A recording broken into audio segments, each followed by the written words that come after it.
Welcome and good evening. This is the regular board meeting of the Sewer Authority Midcoast for March 28th, 2016. We have a roll call, please.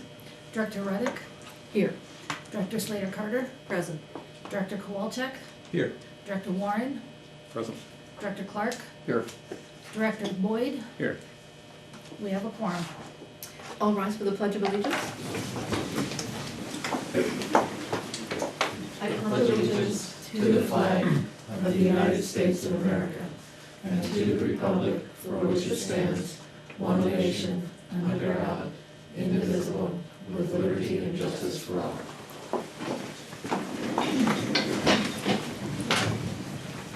Okay. Item 2, special order of the day. Do we have a presentation by the Resource Conservation District? No, I was, at your request, I contacted them and explained how lengthy the budget was, or the presentation, primarily the budget discussion, and asked if they would be willing to do so at a future meeting, and they said yes. Oh, okay. That's good. Thanks to them. All right. Public comment. Are there folks in the audience who would like to address the board? Seeing none, I'll move to item 4, convene in closed session, but it looks like we don't have any items for this evening. In deference to the size of the agenda, no. Much appreciated. I have a request. I don't like, a number of agencies do that, but I don't like that to have no agenda items. If there's no closed session, it just shouldn't be listed on the agenda at all. Anybody else have any comments about that? Or a response from staff? Generally, we keep it there because that's the standard format of our agendas. I would defer to council if there's any particular reason to do so or not. Usually it's a reminder of what normally would be there. Yeah, it's purely at the pleasure of the board and your management staff. If it makes it easier to produce your agendas with a standard format, it's perfectly acceptable. The law doesn't require there to be an item on there, or it can be taken off. Occasionally that gets your numbering out of whack. Right. I might Catherine? suggest that we just put a note if there are no items, that it say after that item, no items. In other words, just closed So session. it's a none this space holder, evening. Right. yeah, That Or, makes or sense. maybe on the same line, say closed session - none. whichever. Yeah. Okay, I can certainly do that. I'm sure staff can figure that out. Yes.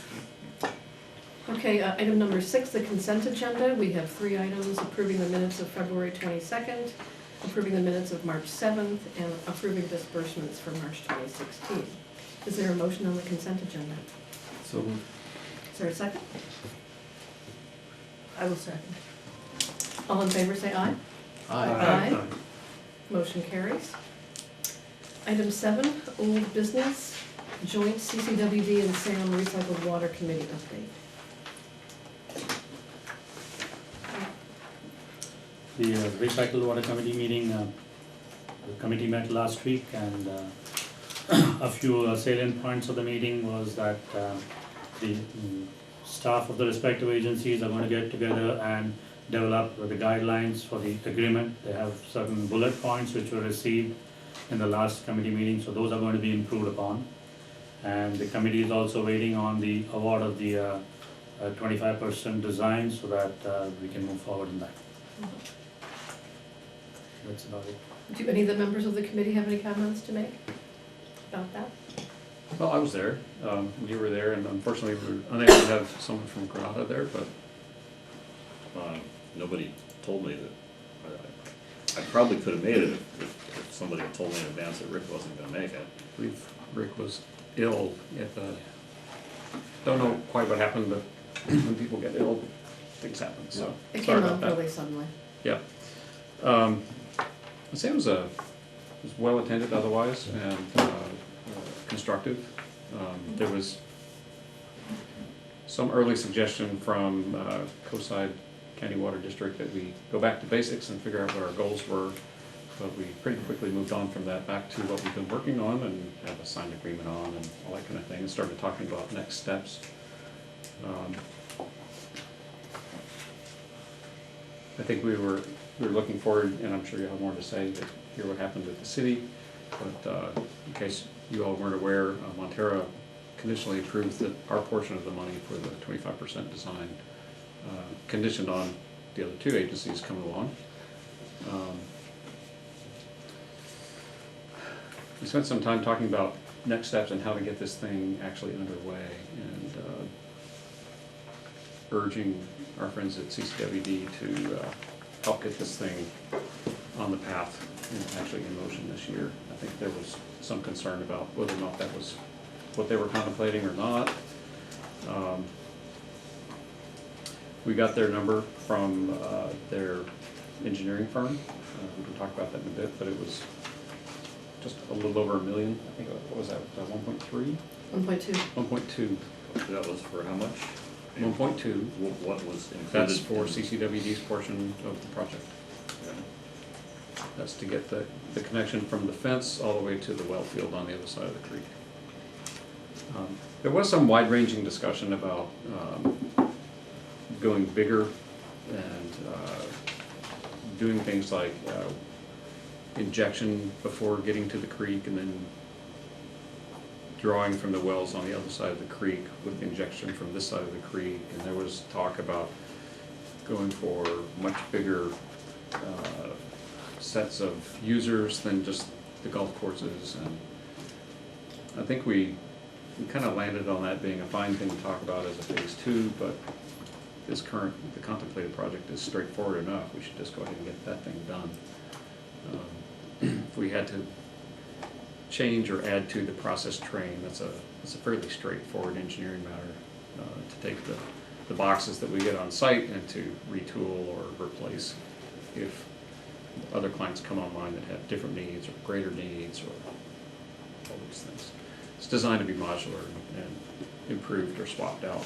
So rather than holding off on getting started on this thing until we have all possible futures contemplated, let's take the one that we have a pressing need for. And let me mention too that my understanding is that it's fairly well understood that the Ritz is on a receding bluff top and has some finite future.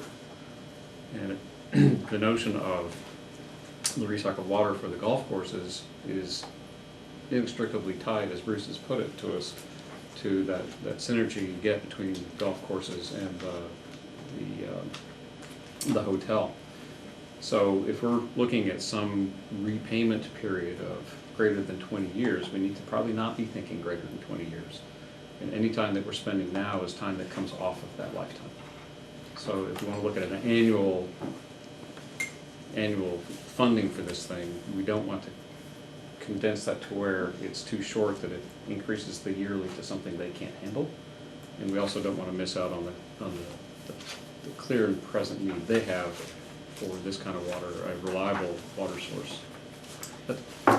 Debbie? Thanks, Scott. I just want to mention that the Half Moon Bay City Council at its regular meeting next Tuesday will be considering and making a decision on our share of the 25% design. And with that, I'd like to move on to item number 8, new business. And I'd just like to say before we dive into these big items that I'm looking for a hard stop at 10 o'clock, if not earlier. So, first order is item A, discuss consultant's report on the analysis of contract collection services and provide direction to staff. So staff had asked for Humphrey Consulting to come and do an analysis of the collection system operations, field operations, which includes the pump stations the lift stations that belong to the contract agencies. Primarily because I had received feedback from the 3-member agencies that they didn't feel that the services were being provided at a level that they felt was satisfactory. And so Doug Humphrey and Paul Kazi are very well known in the wastewater industry and have many, many years of experience between them with regards to collection systems. In fact, both of them have been instrumental in helping to work with CWEA and some of the other professional organizations as they are writing the best management practices for collection systems. Excuse me, for the audience who's not here, on television, what is CWEA? California, Water Environment Association. thank you, I always get that one backwards. Because there are people who Yes. watch these, and it's nice for them to know who we're talking about. Yes. Thank you. So, so they're very well known and they have many years of experience, and so having access to people with that kind of experience who are actually helping to write those best management practices is very beneficial. And so they came in and they met with staff, they drove around with staff, observed staff while they were in operations, some known, some not known. They came on days when the staff knew they were going to be there and days when staff didn't know they were going to be there, so that they could get a good feel for what was going on, and then provided the results of that to staff, and asked lots of questions, asked for lots of information, and I believe that the report that has been provided is very comprehensive. It's much of what my observations had been and what I had anticipated would be their observations, but obviously for them it was in greater detail because they did spend more time one-on-one with the staff. One of the issues that came up was that whether or not we had the right number of staff and were we deploying them appropriately.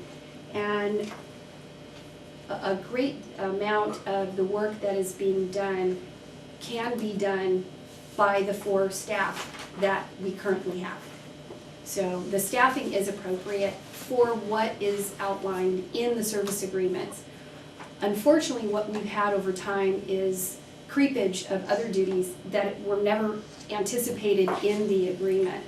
And so that's where we find that we have inefficiencies and also sort of excess workload on those 4 staff. So performing the core functions would not be a problem were it not for some of these additional duties. And also where the agreements were written many years ago, and the management practices have changed since then, and the recommendations for how to provide those services have changed. And so one of their recommendations was that to look at that and to really try to modify those agreements to meet industry standard, or if we continue to provide the service level as outlined in the agreement, offload the additional work that has crept in that was not captured anywhere in the agreement.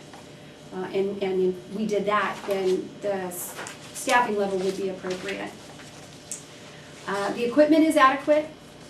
We do need to do a better job of cataloging what we have and doing sort of a planned maintenance on that equipment so that we know sort of where we are with it. We do have a couple of aging vehicles that we'll need to take a look at. If we continue to provide collection service, we'll have to decide what happens, because we do have the new vehicle, but obviously with 2 crews you have to have at least 2 running vehicles.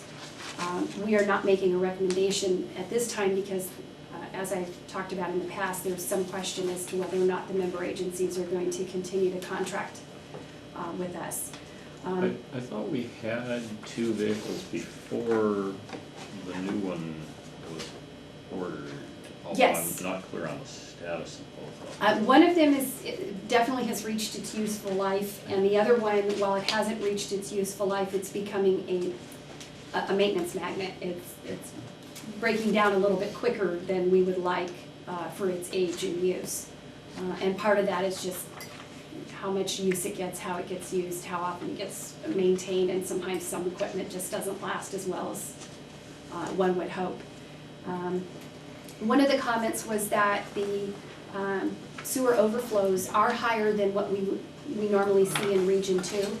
And there's a variety of reasons for that and some recommendations that go with that on how to better manage that. Primarily in the northern areas, I guess, some areas of Granada and Montero, we have more of root intrusion issues. And so certainly those have a particular operating procedure that should be used to be more successful in that arrangement, whereas in Half Moon Bay, we tend to see more of a fog type of overflow. And that has a standard procedure on how to clean so that you can have more success and try to minimize the impact of that and try to cut down their overflows. One of them, of course, is the root intrusion program, and the other is to make sure that we are adequately following the fog protocol as well as doing the fog inspections that you see under the source control program. CCTV is also something that was recommended. As I mentioned before, all three of the member agencies do some level of CCTV work, closed circuit TV, for various reasons. I have requested that the member agencies share that. I have been told that they're not interested in doing so, so part of what we're recommending is that we implement our own CCTV program so that we can have access both for quality control as well as identifying issues, structural issues that might be getting in the way. We're cleaning, it can only achieve so much if you have a structural problem in the pipeline. So can I ask about that? Yes. We bought a lot of cameras. You mean Sam? Yeah, Yes. yes. Yes. And we've bought trucks, and the trucks come with things to cut roots and cameras to go inspect things. We've had plenty of things where we do hormone treatment to inhibit root growth. And so to hear that we have none of this is baffling to me. And not good news. And it doesn't seem to reflect what I and other colleagues here at this table have come to expect from SAM. So if we're finding out now, either there's some disconnect between where we were and what we think where we are, or we've been buying things that we're not getting. And I'm looking at this, and to hear that the member agencies, I'm now going to go talk to our manager and find out what exactly the conversation has been. But why should Montera pay for more inspections if Sam is supposed to be doing those? Now, if we're not getting that and Sam wants to put a number on this, then we have done this before. We contracted with SPS, we set up a regular program, we know how to do this. This kind of thing, I don't even know what to ask for on this, because this comes as a bit of a surprise. Okay, well, first of all, let me explain. The only camera that we have access to right now is a little handheld camera, which is not the type of CCTV work that we're referring to and is industry standard, which is a mobile camera that can actually. I understand. Oh, okay, so I understand perfectly, because we've bought a few of these. Well, my understanding was not handheld. My understanding was we had one for looking down the lines, but Absolutely. it couldn't turn and look up the laterals, which I There is thought was a difference between articulated and not. It's probably been like 10 years since that camera. We've bought a camera every 3 years for the last decade or decade and a half. I'm Yes. not gonna argue, I'm just saying it's been a number of years since that camera hasn't been functional, which is why we got the push camera, which we just recently purchased, and we acquired last year. But prior to that, we hadn't had a camera on any of the trucks where we could actually see what was going on in the lines for a number of years. And yet we've bought a new camera every few years. Well, I'll have to go back and look because I'm not familiar. I looked back several budgets and I didn't specifically notice the purchase of a camera, Well, but the good news is, somewhere in a cabinet are like 11 new cameras. No, I think it's on the order of 3 is what I recall, but this isn't something that I expect to have to track. I expect Sam to track this. I also fully expect that any line cleaning program brings with it root control, a dedicated effort on focusing on the hot spots first and foremost, timely with the way the rains work, that a schedule is established that is okay with the management of each member agency, and I expect televising. And if that's not what's happening with our outsourced contract service, we don't have an then we've got a outsourced- No, major. it's the member agency's outsourcing to Sam. Is what- I'm sorry, I misunderstood. We do not have a CCTV program service that is, well, obviously it was not identified in the agreement because that predates the use of that technology on a regular basis for collection system. We do not have the equipment for that type of CCTV work currently. We do not have that. So we could contract out for it because that is a better use of the resources, which allows for those two teams to go out and focus on the cleaning of the lines. There's also a recommendation that if we were to back off of the annualized cleaning for the areas that do not need that kind of attention, because that is not the industry standard, then we could put into place a CCTV program if we purchase the equipment to do so. But to continue to clean at the current level that we are, there is not the capacity to add the CCTV program onto that frequency. It is far more frequent than is the recommended for the industry. Could you elaborate a little bit on what's written in that Which part? paragraph in the report about what you were just talking about, that 1 year is It's too frequent. we have, there may be a lot of lines that it's too frequent, but I know we have some in the SAM service area that need to be sometimes twice a year. Well, and that's the recommendation, and that is the industry practice, which is the lines that do not need the more frequent cleaning, you put it on a 3-year rotation. The hot spots in the areas where you have the more frequent issues, you continue to do them on that more frequent basis. Yeah, that wasn't 100% clear from Yeah. the word. And so you do it on an assessment basis, Okay. as opposed to just every line every year.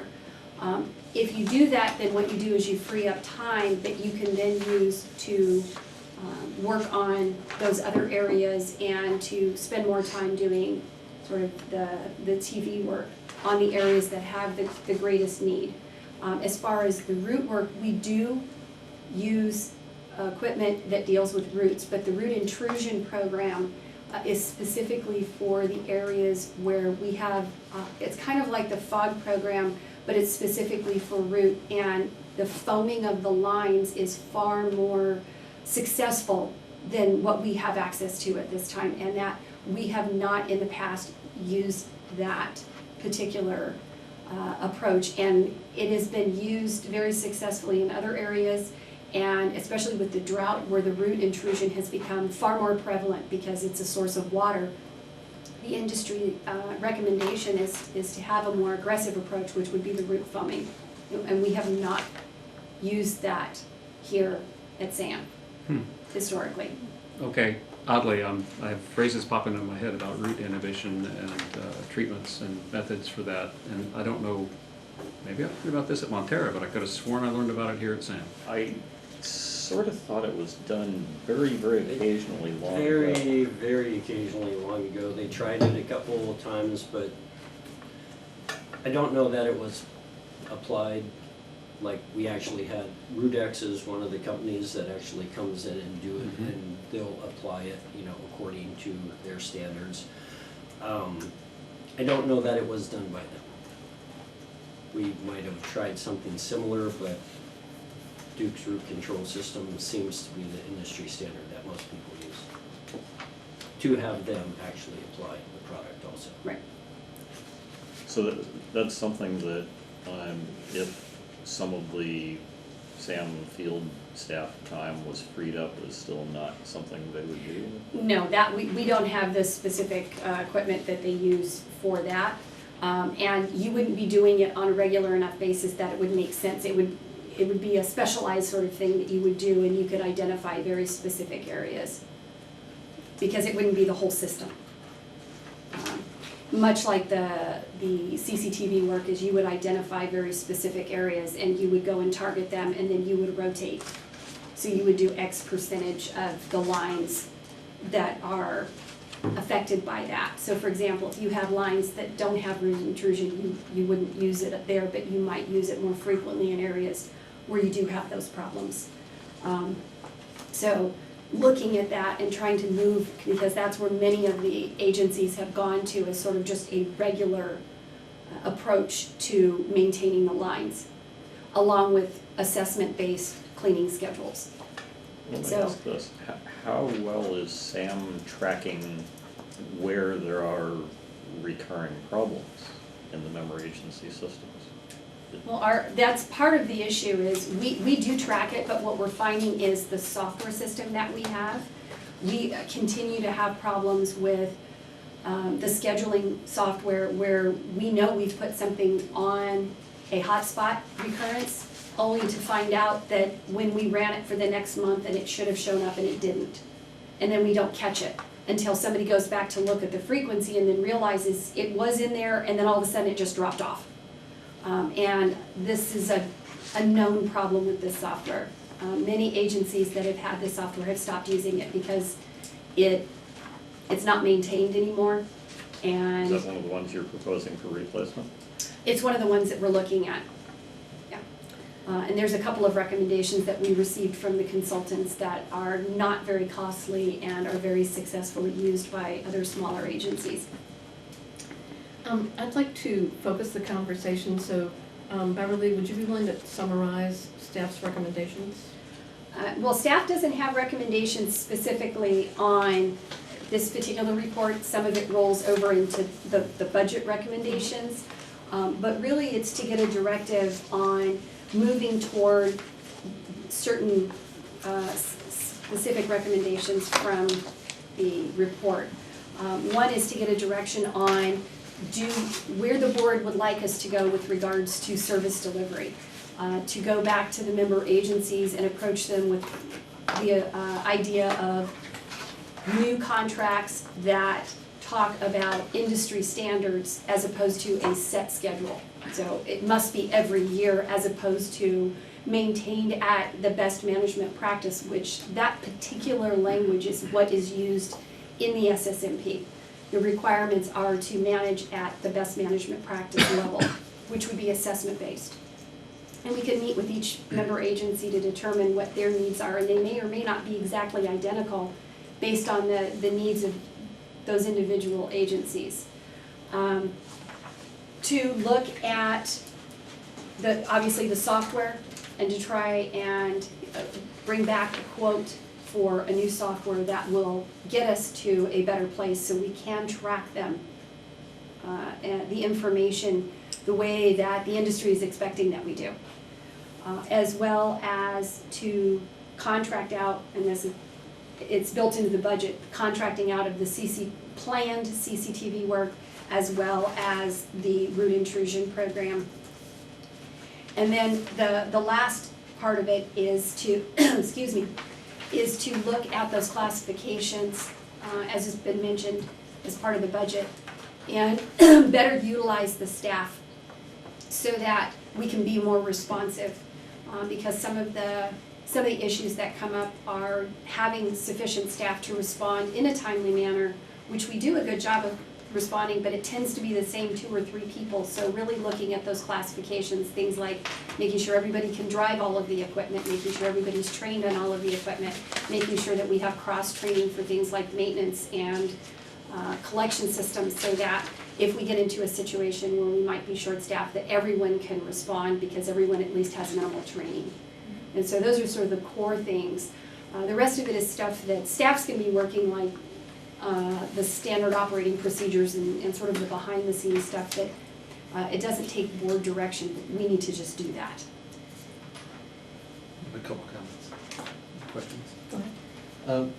So the things, you said there are $300,000 worth of projects or initiatives that roll over into the budget, into the budget recommendation. That one of them is related to CCTV work and root intrusion. Are those the big ones? Is it? The biggest one is the reallocation of the administrative costs that have never been reflected or have not in the years that I've looked back. The problem. I'm sorry? How does reallocating, I guess, that may help the accounting. I don't understand how that fixes, this is not a good report, obviously. So I'm looking for something more actionable along the lines of, I'd like to see staff develop a performance, along some of the recommendations, see staff develop a performance improvement plan to get us healthy in this area again, and then review that with member agencies and with this board, that this is how we're gonna get, this is our training, our formal training is gonna be, this is how we're gonna communicate, this is how we're gonna schedule, and have an improvement plan defined and put in place. And we're working on that. I wanted to bring this report because Okay, so the timing of this with the budget is to bring this so you can see any of the budget impacts, and then we'll be continuing to work on those other recommendations that, for example, the development of a training program. We are in the process of developing a training program. Okay, so I guess I'd like to see those things formalized in terms of, we are developing a training, this was not a good report, we are developing a training program, you will see that in June. And we are developing a performance improvement plan, here are the 6 steps we're taking. I'm looking to see that definitive take charge approach to remedy the situation. And regarding, and I think a cleaning schedule, I think all the member agencies will want to, whatever the best practice approach is, we are developing a cleaning schedule, and we will be working with member agencies so they can see what's coming and anticipate it and be responsive to it as well and be supportive of it. So I'm sort of looking for that, as opposed to allocating some costs to the budget. I care, but I don't care that much. I don't care as much as I care about fixing the things that aren't working well. Well, and part of the reason why staff has not put a lot of effort onto that side is I received direction from the member managers that they were looking to cease contracting with Sam for the services. So there, and I had asked for some direction from them, some indication from them as to how strong of a possibility that was, because obviously I didn't want to spend a lot of time and energy developing something if the contracts were going away. And so I had not received anything from them on that. I did give them a copy of the report. I have not had a chance to talk with them about that report, and if that report puts any weight on whether or not they're going to continue to move forward with withdrawing from those services. Certainly if I see and receive from them direction that they are not looking to do that, then suddenly that puts a different spin on things. And another perspective is if I was on the other side of the table and someone said to me, I know you're considering withdrawing services, and we have this report that says, well, we're perhaps underperforming. Here are the 11 things we're going to do better, and we'd like you to stay with us, and because this is what we're doing. We're investing the time to make it right. We have a performance improvement plan. That would change my perspective pretty substantially. Well, and I plan on doing that. I haven't had a meeting with the member agency since I received this report, so I plan on developing that. But I want to be honest with you, it was not presented to me as,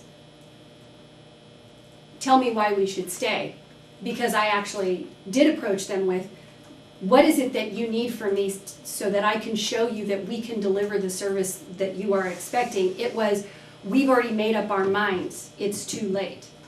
That was the way it was relayed, was we were ready to pull the plug last year when the manager left, and so we put it on hold, but we had already said we were done.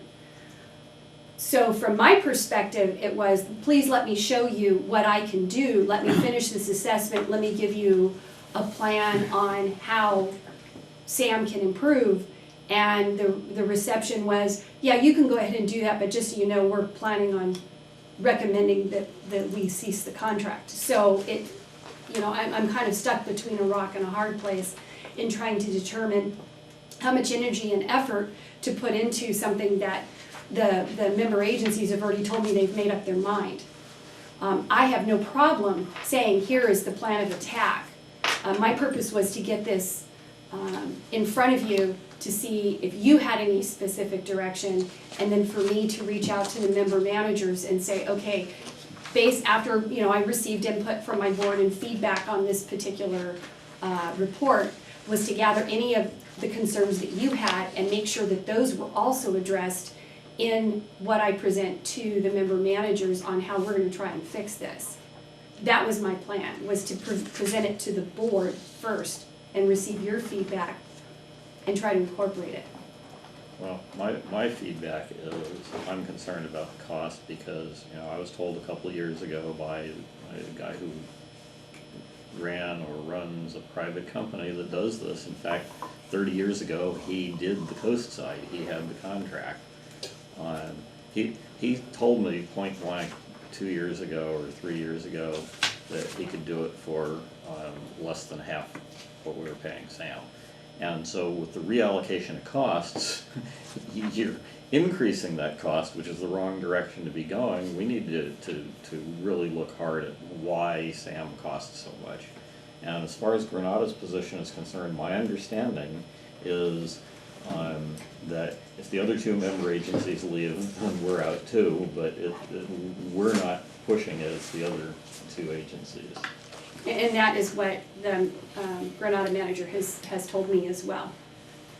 And so it just doesn't make financial sense for Granada to stay if the other two agencies. We can't if we're the only one, we Yeah. can't stay and be the only one. And the purpose of the reallocation was in order to make an accurate decision on what is the true cost of this. It was, first we had to reflect the true cost of it. And that makes sense. Right, and so whether or not, because the first question I asked in talking to the member agencies was, is it that it costs too much or that you're not getting the service or both? Because if the service isn't good enough for the cost and I can find a way to make it less expensive, but you still don't like the service, then, you know, that's not really the problem. If you are willing to pay this price, as long as the service sort of met the price, then I need to figure out, is this the true price and how do I get service to the appropriate level as it should be based on the service agreements? So those are the kinds of things that I was trying to get from the member agencies as to what was underneath the problem. What was the consensus? That it was both, the service quality as well as the price. And I said, okay, what is it that, like, how quickly do I need to solve this problem? And the general consensus was that the decision had already been made. In their minds, it was too little too late. That for years this has been a known problem. So I'm still moving forward. I'm still putting together a plan on how we can move this forward and some target of, you know, obviously I can't flip a switch and fix it in a day, but what are some key points in time that staff feel that we can truly get to some of these recommendations, what's reasonable. And I plan to present those to the member agencies. But as I said, you know, the timing of the budget was such that we put that in play first, and then we'll continue to work towards getting those other items identified. But there is sort of a reluctance to spend a lot of time trying to put a plan in place if the member agencies have already made up their mind. Rick, were you finished? I know that Leonard jumped in. I had something related, but I think we should, I don't know if it's in the report, but in my notes, we should do the same sort of assessment of pump station maintenance. Was that part of the report recommendation? I don't recall. I know He did do some minor assessment of that. Basically, the same comments. Staffing is sufficient. However, the service level is probably a little bit higher than the industry standard. So what we need to do is take a look at the sort of the frequency of what we do and how we go about doing it, as well so as. Are you saying it's covered and inclusive? Rick, are you talking about pump station or lift station? The lift stations. Lift station. Lift stations, yes. I knew what he meant. The contract service lift stations. The one comment, and it is in here, is that trying to do everything that SAM does for the SAM-owned mechanical work and the contract mechanical work to mechanics, it's probably a little light because it pretty much takes one maintenance tech to do everything that's in the service agreement for the contract services. It's basically full-time maintenance technician to do all of those things. Where does Calcon fit into that? Calcon only does the Electrical and instrumentation work. Yeah. I'll squeeze it in. So having only one dedicated maintenance technician for the entire SAM operations means that if something needs to be done, for example, we had a person who was out recently because of a family situation, which means that the SAM maintenance work was compromised because we put in place, first and foremost, the service agreement. So that's the one comment. Montero? I've got a couple of quick questions. What did this report cost us? All of these, I wanna say, it's The a check 22. is 22,200. I didn't wanna Is quote it it, but it's Humphrey? about 22,000. Because I didn't see it in the check register list. Well, Yeah. I did, I made a Yeah. note about it until I read the report Okay. and then crossed out the I'll note. look again, but, so, I'm sorry, how much was It was it? approximately $22,000. 22,000. Yeah. Okay. And there was a lot, excuse me, there was a lot of review of a lot of paperwork Okay, that and we then provided. on, And that doesn't mention staff time that was involved, that No. was just a Humphrey. Yes. sure. On some of these items, I'm just really curious about where things stand with the regular managers meeting and how much discussion has been had on any of these points at the managers meetings. I mean, board directed some time ago that these would be a regular thing, and I'm a little curious to see some of these things here when we could be hearing what managers think about these things, because these should be points of discussion. Give you an example on who submits the SSO reports. That's something that I would expect to be hammered out and pretty well understood amongst the managers. But I see it here as we're not sure. I just don't see how the member agencies are equipped to do that at all. Well, this is still, I mean, to my point, my question is how are discussion of these points going at the managers meetings? Well, like I said, this report was received, I haven't met with the member manager since this report was finalized. I can tell you that part of the discrepancy that's noted is what is in the member agency's sewer system management plan and what is happening.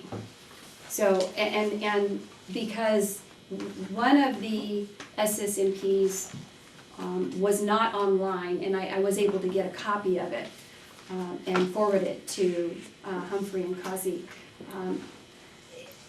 It's still, it hasn't been updated to meet the current requirements. So that's where you get the discrepancy of what should happen and what's identified in the management plan is supposed to happen. So for example, we are the reporters because we are the first responders, so we submit the report and then they're supposed to be certified by the member agencies, and my understanding is sometimes that doesn't happen within the time frame that is required. It usually occurs within the time frame, but sometimes we just have to coach Prompt. them to make sure that it gets put in on time.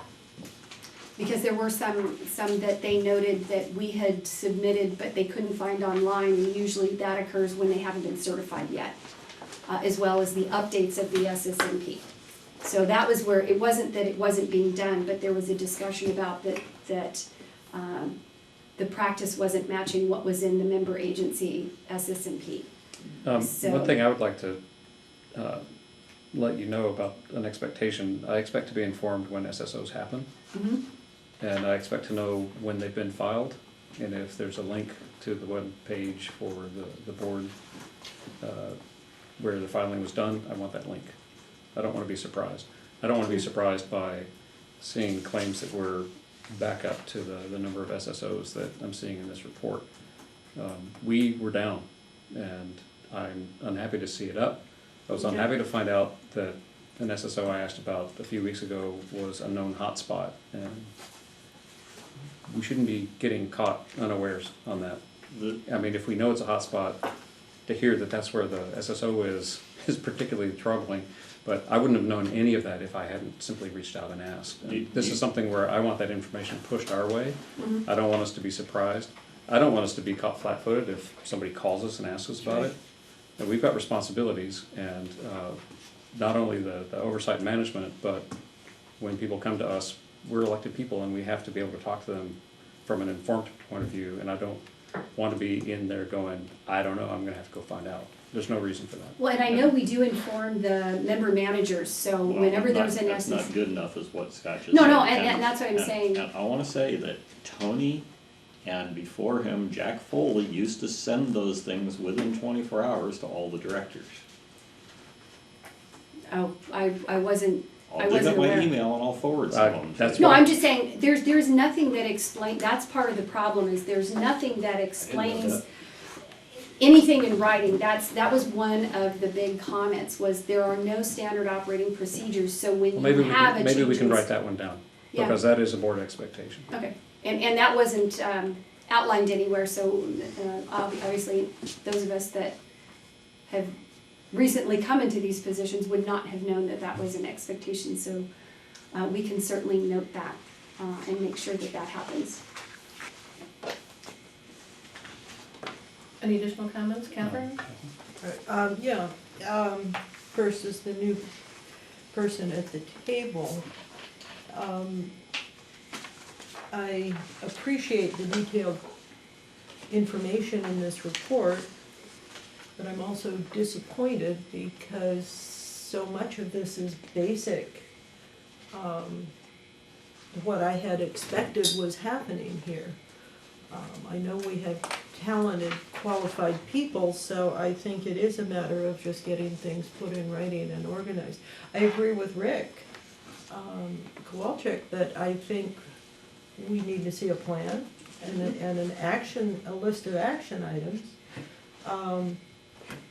Even if one or another agency had been talking about dropping out, I would expect that the regulatory agencies would be asking to see that in any event, based on some of the information in this report, which is to me a little bit frightening.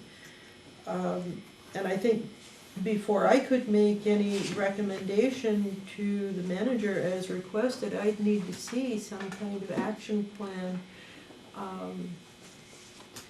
and detail on how we're going to get and solve some of these lapses. Just a small point on the page 15 of the report, which is 43 of 419, paragraph 4B talks about prepare and define service contract maintenance activities provided to satellite agencies. Now it's a small word, but I think of us as member agencies rather than satellites.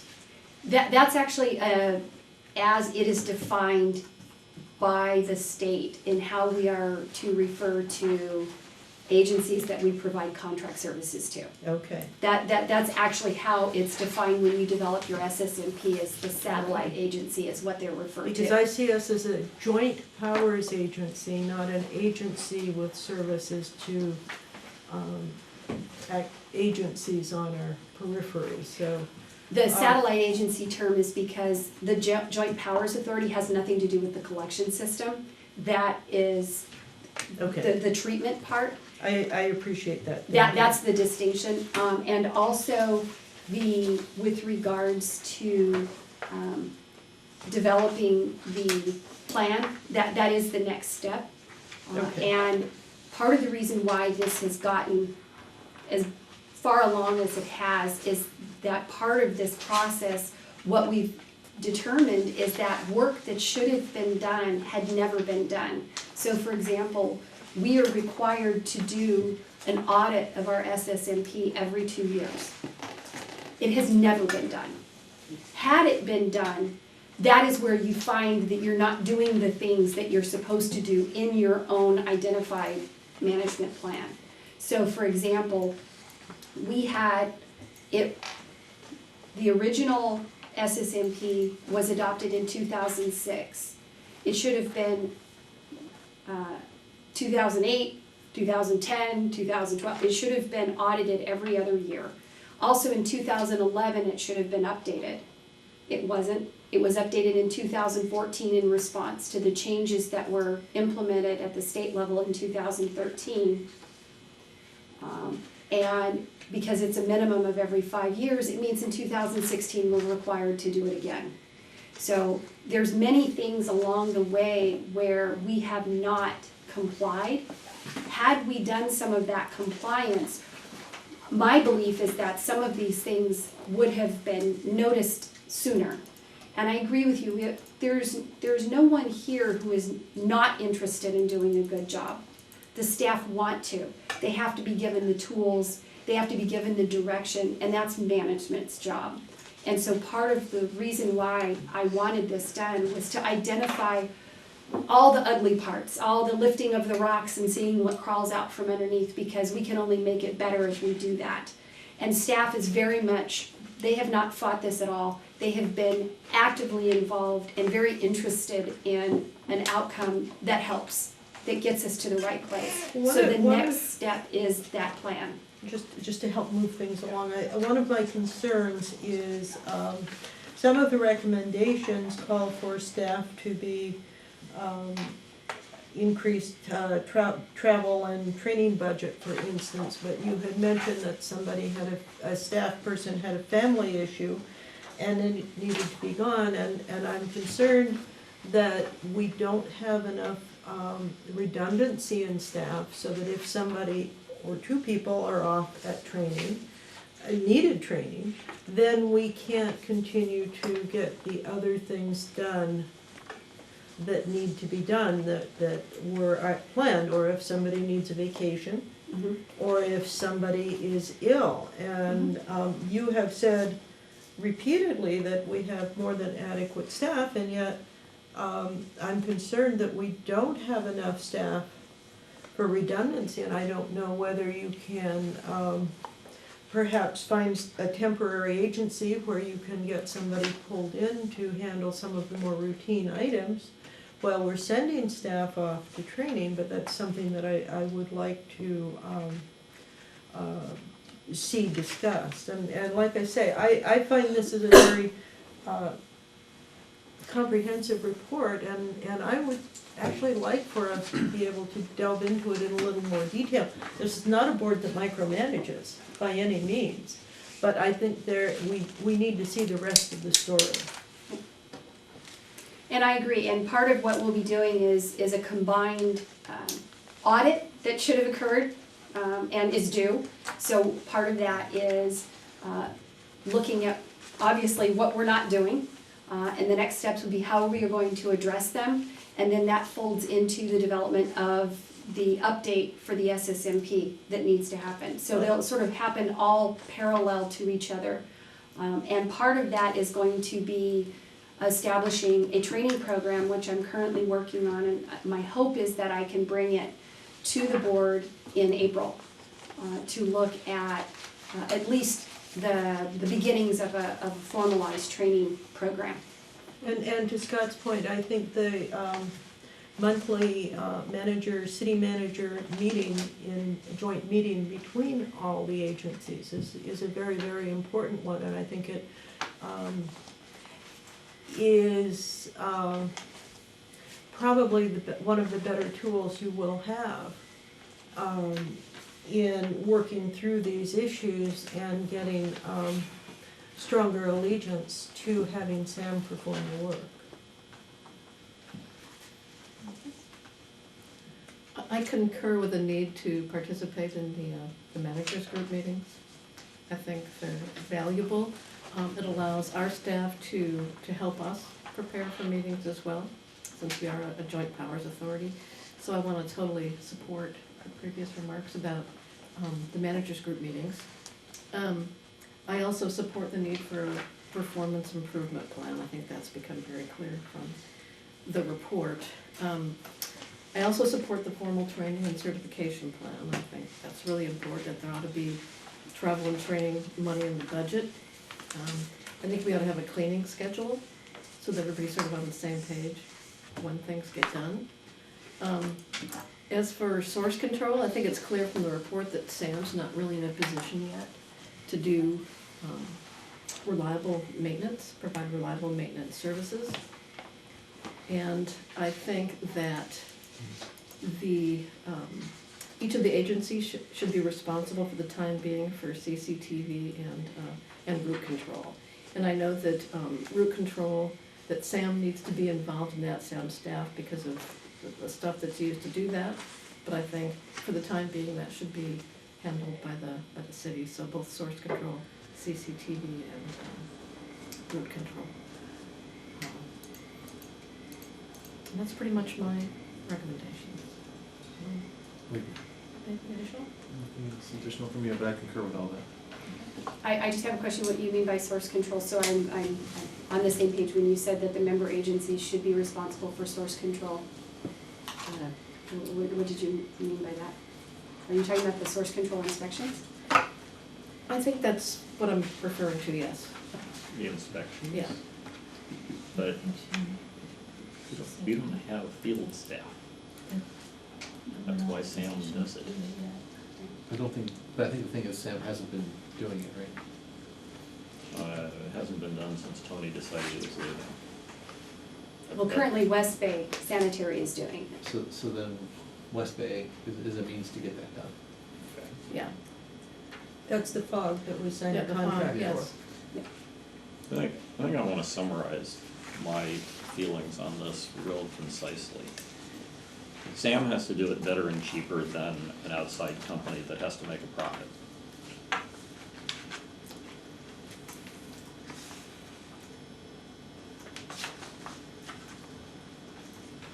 What I'm not seeing in here is the kind of things, and maybe this isn't the place, maybe it's a follow-up, especially one that could come after a meeting with the managers, but what I'm not seeing here is, what are the points of dissatisfaction with the member agencies, the owners of this agency? Let me just, to go to your point. I know some of the points of dissatisfaction with Montera, and I've spoken to them at the board before, and I've mentioned them, touched on them lightly tonight. Having a cleaning schedule that prepares the hilliest, most complicated topography in Sam's service area, prepares us by addressing the hot spots prior to the rainy season, right before the rainy season, is a long-standing point of dissatisfaction. Dissatisfaction, all capital letters. Year over year, that hasn't changed. That doesn't change, we'll change it ourselves. Very simple. This kind of report would be well informed were it to include points of dissatisfaction and where Sam proposes to take steps to address some of these concerns. You've now tonight also heard concerns about inadequate ability to televise lines. I can't imagine if I were on the crew, and I'm sure, I'm just gonna like project, but I can't imagine a member of the crew actually wants to be out there trying to clean lines and not be able to see up laterals to see what's going on, right? I mean, we want them to be equipped for this. As you're cleaning, as you're trying to figure out, okay, what's the blockage, where's the blockage coming from, or where am I seeing a never-ending flow of water, or whatever the issue is, you want to see inside that pipe so you're not just ramming a hose down the pipe until it stops. Right? I mean, I trust that members of the crew are actually serious about getting this done and done well, and would be probably the first to be upset to find out that there was a hot spot that was the source of an SSO that adequate equipment and process could have had us on top of instead of. I mean, our news for the crew should be, boring. Nobody loves a call out for cleaning up a spill, I'm sure, right? Nobody likes that. And for some time, we were actually much better on top of it than we are now, and that's disappointing because we were making such good progress. So I think the next steps, what are the hot spots in terms of what we're talking about here? Member agency dissatisfaction, I am going to think, comes ahead of some regulatory needs that, like, I'd love to know, we just last year got our MPDES permit renewed. And as far as I know, we got it renewed without any strong concerns from the regional board about inadequate auditing of the SSMPs. So I'd like to make sure, I mean, it got done last year and quite unremarkably, which is remarkable, and very complimentary to the folks who got that done. I wanna make sure we're paying attention to the things that are actually hot. There's a lot in the agenda tonight that reflects an eagerness, but we've gotta get things done in some kind of prioritized order, and so, I wanna, next time we see this, I'd like to be talking about the things that are paramount to whether or not the agencies intend to, contract this or go it themselves. So, if I may, through the chair, Scott, is there suggested next steps to say, we have this report, we wanna get well, is our intent to fix our services here and provide good service to the member agencies, and to use this as the vehicle to go out to the member agencies, now we know these things, what do you need, how can we serve you better, and sort of foster that dialogue and that relationship to try and work in that direction?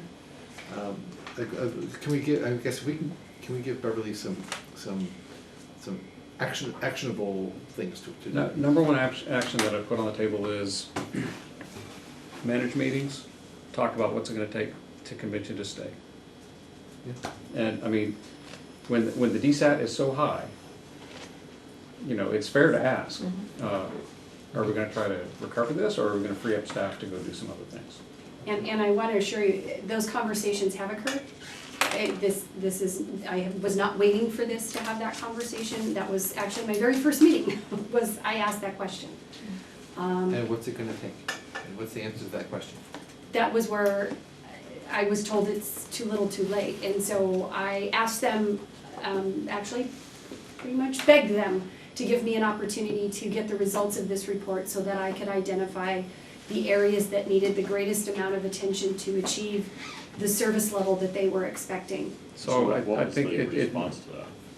I'm sorry. What was the response to that?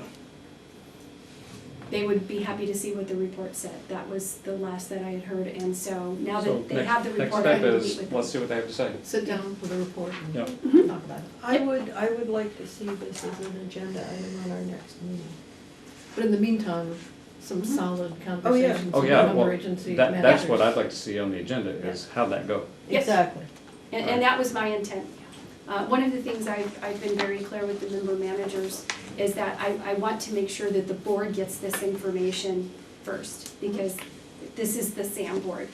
And certainly parallel along with that are my conversations with the member agencies, but that the decision-making board is this board, and I want to make sure that this board never feels that it's getting secondary information or it's hearing about things from another avenue before they have an May I opportunity to serve get the that. board on that? Actually, I'm wondering, I guess I wouldn't mind in this Oh, okay. instance. Well, maybe, let me survey the board. Yeah.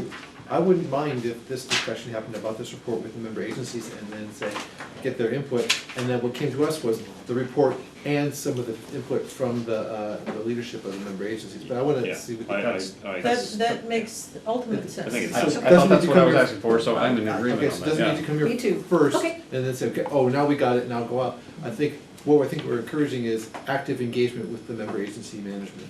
And then if there's an issue escalation, then we wanna be involved in that. And I hadn't received that direction previously, so in deference to being politic, I didn't want to supersede this board's authority or preference. So now that I have that, I will certainly do it in that order going forward. I mean, one thing, and maybe this wasn't written down either, but this board has come to expect that the manager will be having regular meetings with the management of the member agencies to discuss all manner of things that are going to be coming here. So like tonight, having detailed feedback for us on the budget from the member agency managers would be not a surprise. And seeing some of the things on here and having discussed some of this with our manager, I don't think that level of interaction has happened this year. And maybe we haven't said it clearly, but I want to say clearly that has come to be an expectation, and so I wanted to give voice to that so you can hear that. And if I might add that, in the past at our meetings, I have heard a great deal of value expressed in meeting with the city manager, the two district managers, and the SAM manager in a group. I think that there's a lot of information that can be shared, and a heck of a lot of creativity Mhm. and good problem solving, Yeah. and it leads to better understanding and clearer communications for Sam to operate better. I think there is a time for one-on-one meetings. Mhm. But in fact, the joint meetings, just like this board meeting, helps to keep the channels of communication more open, and as has been said, no one of us is as smart as all of us, and there's a great deal of truth to that in the varied experiences and breadth and depth of experience. So I think it's very important to have that joint meeting. Yeah, I think it's- those have been going on actually since before Granada even had a manager. It used to be called the administrators meeting, and they were monthly. I got the idea from something in this packet that they're every other month now. No, they're monthly. Oh, okay. My understanding was that they fell by the wayside as far as the SAM manager attending back when Steve Leonard was here, somewhere along that time frame. So they continued to meet, but the SAM manager did not attend until I started attending. Interesting. Yeah, so, It's apparent. yeah, Hmm. that's That's what I heard as well. That's what I was told when I first came on board, was that somewhere towards the end of Mr. Leonard's time as the manager, he stopped attending, and then Rob attended one and then never attended another one. That was what my understanding was. And just so you know, I have reached out to each of the managers and attempted to set up a regular monthly meeting one-on-one in addition to the joint meeting. So, I would suggest that you also discuss some things with Delia, because she's here all the time, whereas Chuck is. I not made that here. offer as well, Yeah. to meet with Celia, yes. So I am Everybody- certainly trying to get that information so that the communication is two ways. So it's not just flowing one direction. Okay, it's a little after 8. I'd like us to move on to item B, which is approve the proposed SAM general budget for fiscal year 2016-17 for submission to member agencies for review and approval. And I'd like to apologize for the chart on the front. For some reason, when this particular document, the staff report, was created into a PDF, it did something to the value on the chart. Because if you look at the same exact chart farther into the document, it was fine, same chart. So I apologize that on the front page there, it dropped the value off there. As I said, the same chart is in the budget document per se, with the proper values. So we'll try to resolve that problem in Adobe before we finalize it and send that over to the member agencies.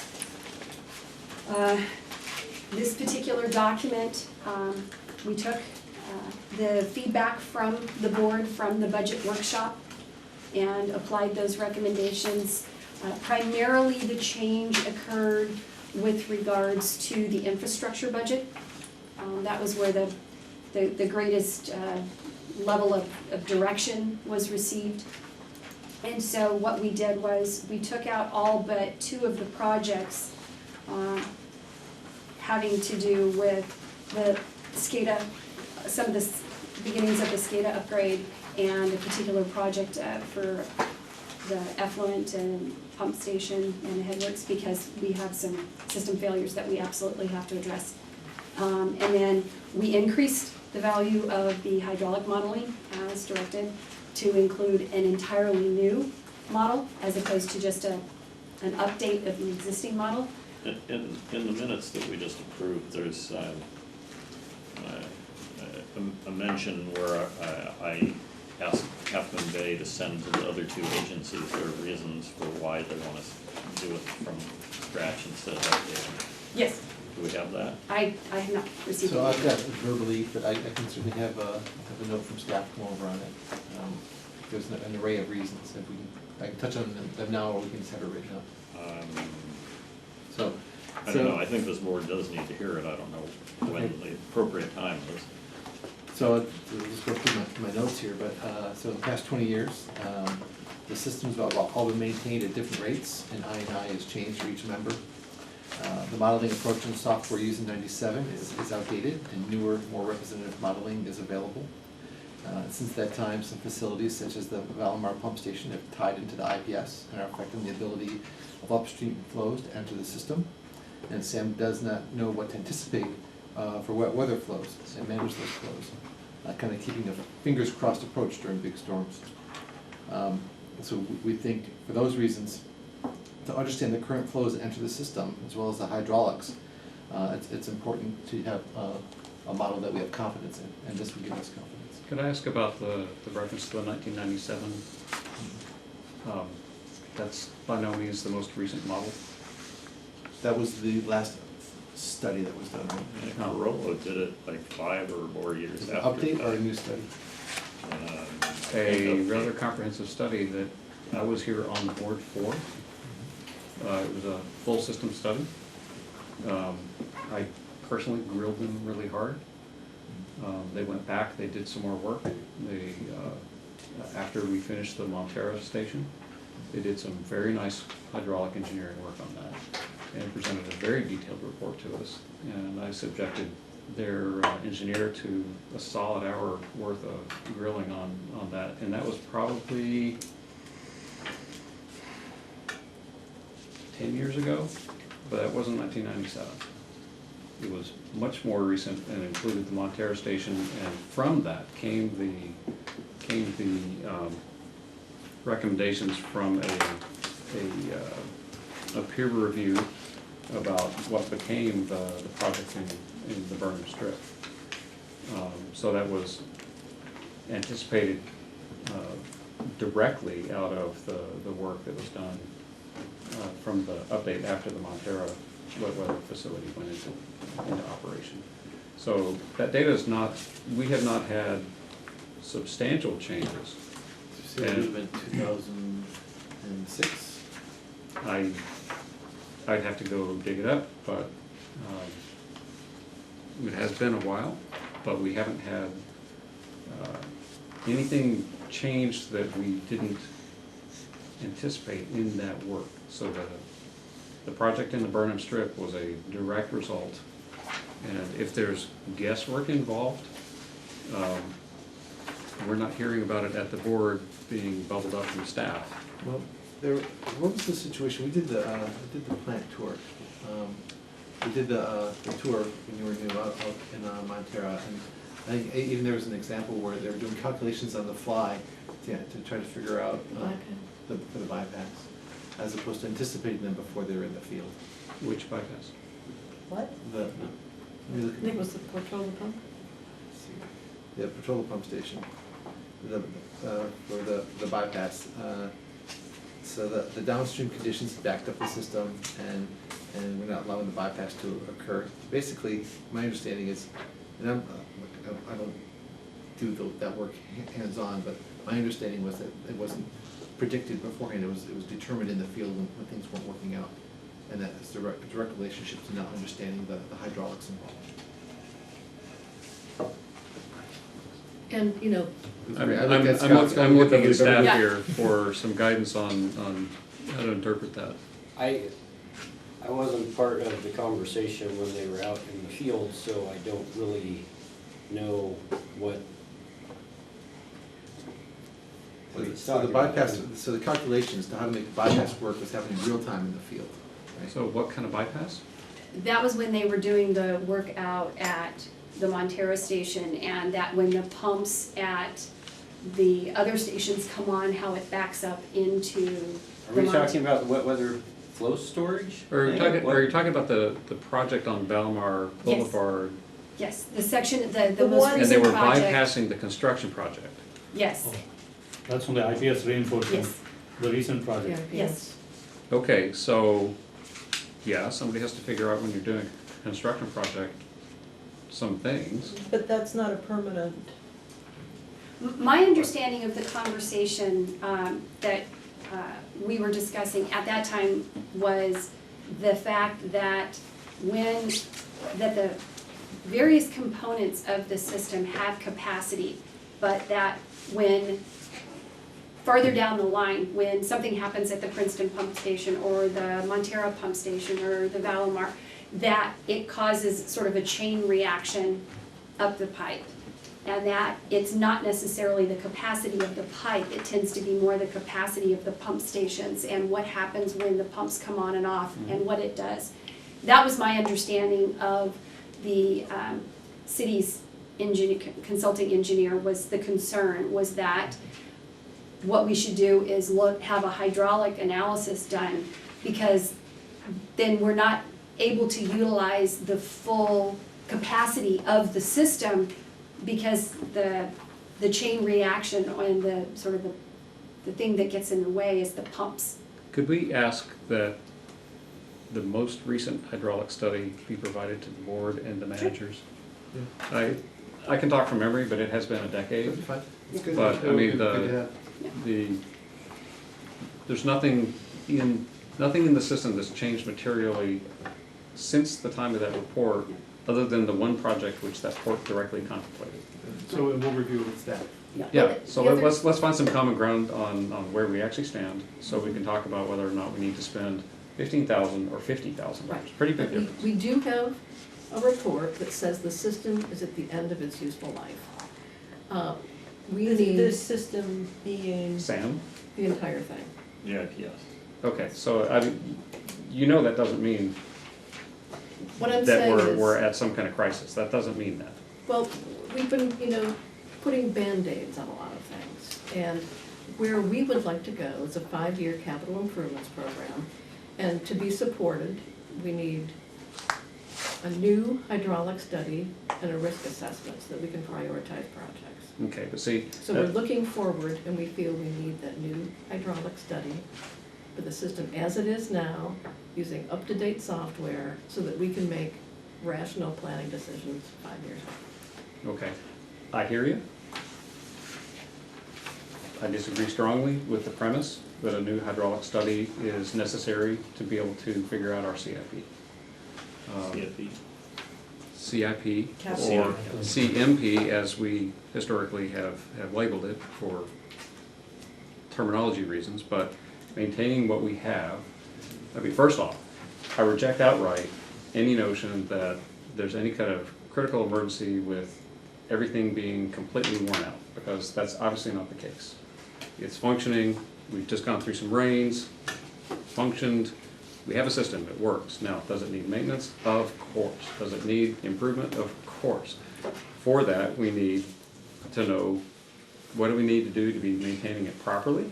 Absolutely agree. We need a plan for that. Do we need things to improve, to really change the way it works, so that, because maintaining it is too much of a burden for some reason? I don't know, it remains to be seen. I'd like to see the maintenance plan first. But to get a maintenance plan, we should be talking to the people who are qualified engineers, who are familiar with the system, who can list out the things that need to be done and prioritize them in terms of risk. And then, just like every member agency, Montero started out as a sanitary district. We now do water as well, but we have a regular CIP. And we've got a list of ordered projects ranked by severity, the pressingness of the need. I don't need to be educated on this. I'm not trying to I get what you're educate doing. you, but what I am doing is arguing, okay? This is a boardroom, we can do a little bit of this, and I do this with great respect, okay? Well, it's not a misunderstanding, it's a disagreement. So I think your idea about looking at the previous plan from 10 years ago, let's get that to everybody and take a look. well, I'd like to see this report that you're talking about. The one that says the system is at the end of its useful life. It accompanied, I believe, the budget last year, but we can This find that. budget. It was a report that accompanied the budget. I think it was the budget, was it I not? believe it was. So it's a SAM report? Yeah. I think it was actually your own engineer. I think it was an SRT report. Okay. Yeah. Could you point us at that report? I don't have it handy, but I'll Okay. find it and send it along. Yeah, I believe, if I may. Yes. SRT did a reliability study of the treatment plant, and that was brought to the board last April, I guess, wherein they assessed each one of the facilities of the treatment plant, and also did a risk category as which is a high risk, which is required immediately, Yeah, which I has a remember safety that. concern, and Yeah. they did an exhaustive study, like a master plan, I would I say. don't recall, And is it or not? they also attached the electrical study which was done by another sub-consultant of SRT. So it was a combined report which was Mhm. brought to the board. Yeah, Yeah, that was yeah, before yeah. you were on the About SAM board. No, and in fact, It's a pump in fact, when we had a reliability. discussion at the workshop about how we didn't have any kind of CIP recently, I was really puzzled, because I know that This was we've done. had an engineering firm, and let me clarify one very important point. SRT serves as Montera's water engineer. SRT has under contract served SAM as a sewer engineer, because they have qualifications amongst their various employees in both of those areas. So when you so pointedly point out that SRT is Montera's engineer, that is quite correct on water projects. Okay, when SRT has done work for SAM, it's been for SAM. There was one time where it was not for Half Moon Bay, because Half Moon Bay did not see the sense in spending the money on what I think is perhaps one of the best projects SAM has ever done. But if we're gonna be making that kind of point, let me point out that SRT in that capacity has been SAM's engineer. This is not a matter of personal pride or ownership. This is a matter of, we're getting SAM's business done here, and we've done business with SRT. If, I'm happy, and could you send us a reference to that Sure. report? Because that actually clarifies for me why I was so darn confused during the budget workshop when there was this notion that we didn't have anything in the way of a CIP. In fact, we do have a prioritized list of projects, top to bottom, of the things that we need to be You doing. call it capitalized maintenance. CM. CMP, Yeah. this has been Sam's practice for at least a decade. Oh, we have issues with that. Well, I and- understand you have terminology issues on who pays for what, and that's exactly why I pointed out with the wet weather facility that went into the Burnham Strip, that Half Moon Bay chose then not to pay for it, and to this day, while ate the cookies, hasn't paid a penny for that facility, which, by the way, I is did have a providing, $6 cookie. excuse me, I'm talking, is providing very good service for this agency and allows these guys to operate this facility during the intense storms in direct response to the hydraulic analysis that said we needed a little more top-end room so that we could buffer this stuff and not have spills. So, as we talk about this, could we talk in terms of what this agency has been getting done? Could we pull out these reports? And you can dislike the terminology all you want, but we've had it for 10 years. And we did it for the reason that Half Moon Bay has been unwilling to pay for necessary maintenance and improvement to this facility, which serves the entire coast That's side. categorically untrue. That project, do Bay. you deny on that project? You cite a single project. We have decades of serving the coast side collaboratively and well. So you can pick one point that you're uncomfortable with, but we have been advocates for the coast side and for this agency and for this whole process. So the rest of that is, it How may many- serve, how many it may meetings serve did we your go argument. through? Excuse me, no, I'm talking. Well, you took the floor It may- from me. Yeah, I did, because I was Okay, done. listen, I'm gonna stop both of you. I think the action item is get us the most recent flow study, or the Not, update. flow not only study. that, but the study The from reliability study. the risk assessment, which was, did you say, it was last April? Yes, last year. So that would be a very recent. Yes. Rick, if you need me to, It said the I'll system go was at find the the end of its projects useful where life, Half Moon Bay stalled or stopped. and the audit also said need it. that everything was If you completely really wanna go there. depreciated. I've been here There's 7 zero years. depreciation, right? So, And- we need a new look at things. Airbag. And a new plan. Debbie, And- can we request that, Sam, as soon as possible, create a new web page that has all of these various reports that we've paid for? We will get to that at some point. Okay, That's later on so in the agenda. it's almost 8:30. Sorta. We have the budget to discuss and other angles and items about that budget, so.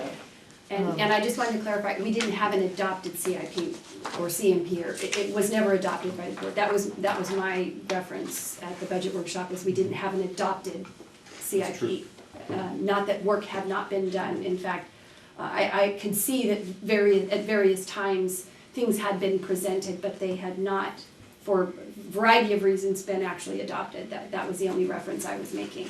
Well, Um, I must add that if this system is at the end of its useful life, maybe some agencies should look at starting their own new systems.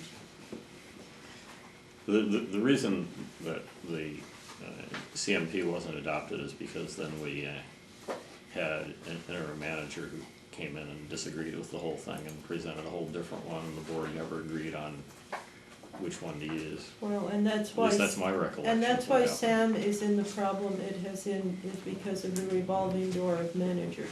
Now we have a very competent, capable new manager and a board that is willing to work together, so I suggest we start looking to the future and reading the studies and getting our feet on the ground and working to a more positive end. And on that note, I wanted to say that Kishan and I had a conversation. We put money in the budget based on the feedback we received at the budget discussion about conducting sort of brand new from scratch. But Kishan is a professional engineer with a certification, fully capable of taking the reports that have already been done and creating a plan, CIP, CMP, whatever the nomenclature will be, to take that, if that is the direction of the board. It was just the feedback we had received was basically to start from ground zero and go out and have somebody conduct a brand new set of analyses. If the direction from the board tonight is to take all of these pieces and for staff to put something together, we do have a professionally licensed mechanical engineer on staff who can do that work. It would be less costly than what is proposed, but we put in there what we had received from the board at the workshop. So tonight, certainly that direction is what we are looking for, as staff could modify this prior to sending it to the member agencies to anticipate staff's time and maybe some additional assistance from some specialized engineering work, like a redo of the hydraulics. I'm guessing we're not going to agree to removing the $100,000 for the hydraulic study. Am I right? But on the master I plan was going the other way, component, actually. I think $100,000 is insufficient for a new study, but we'll go one step at a time.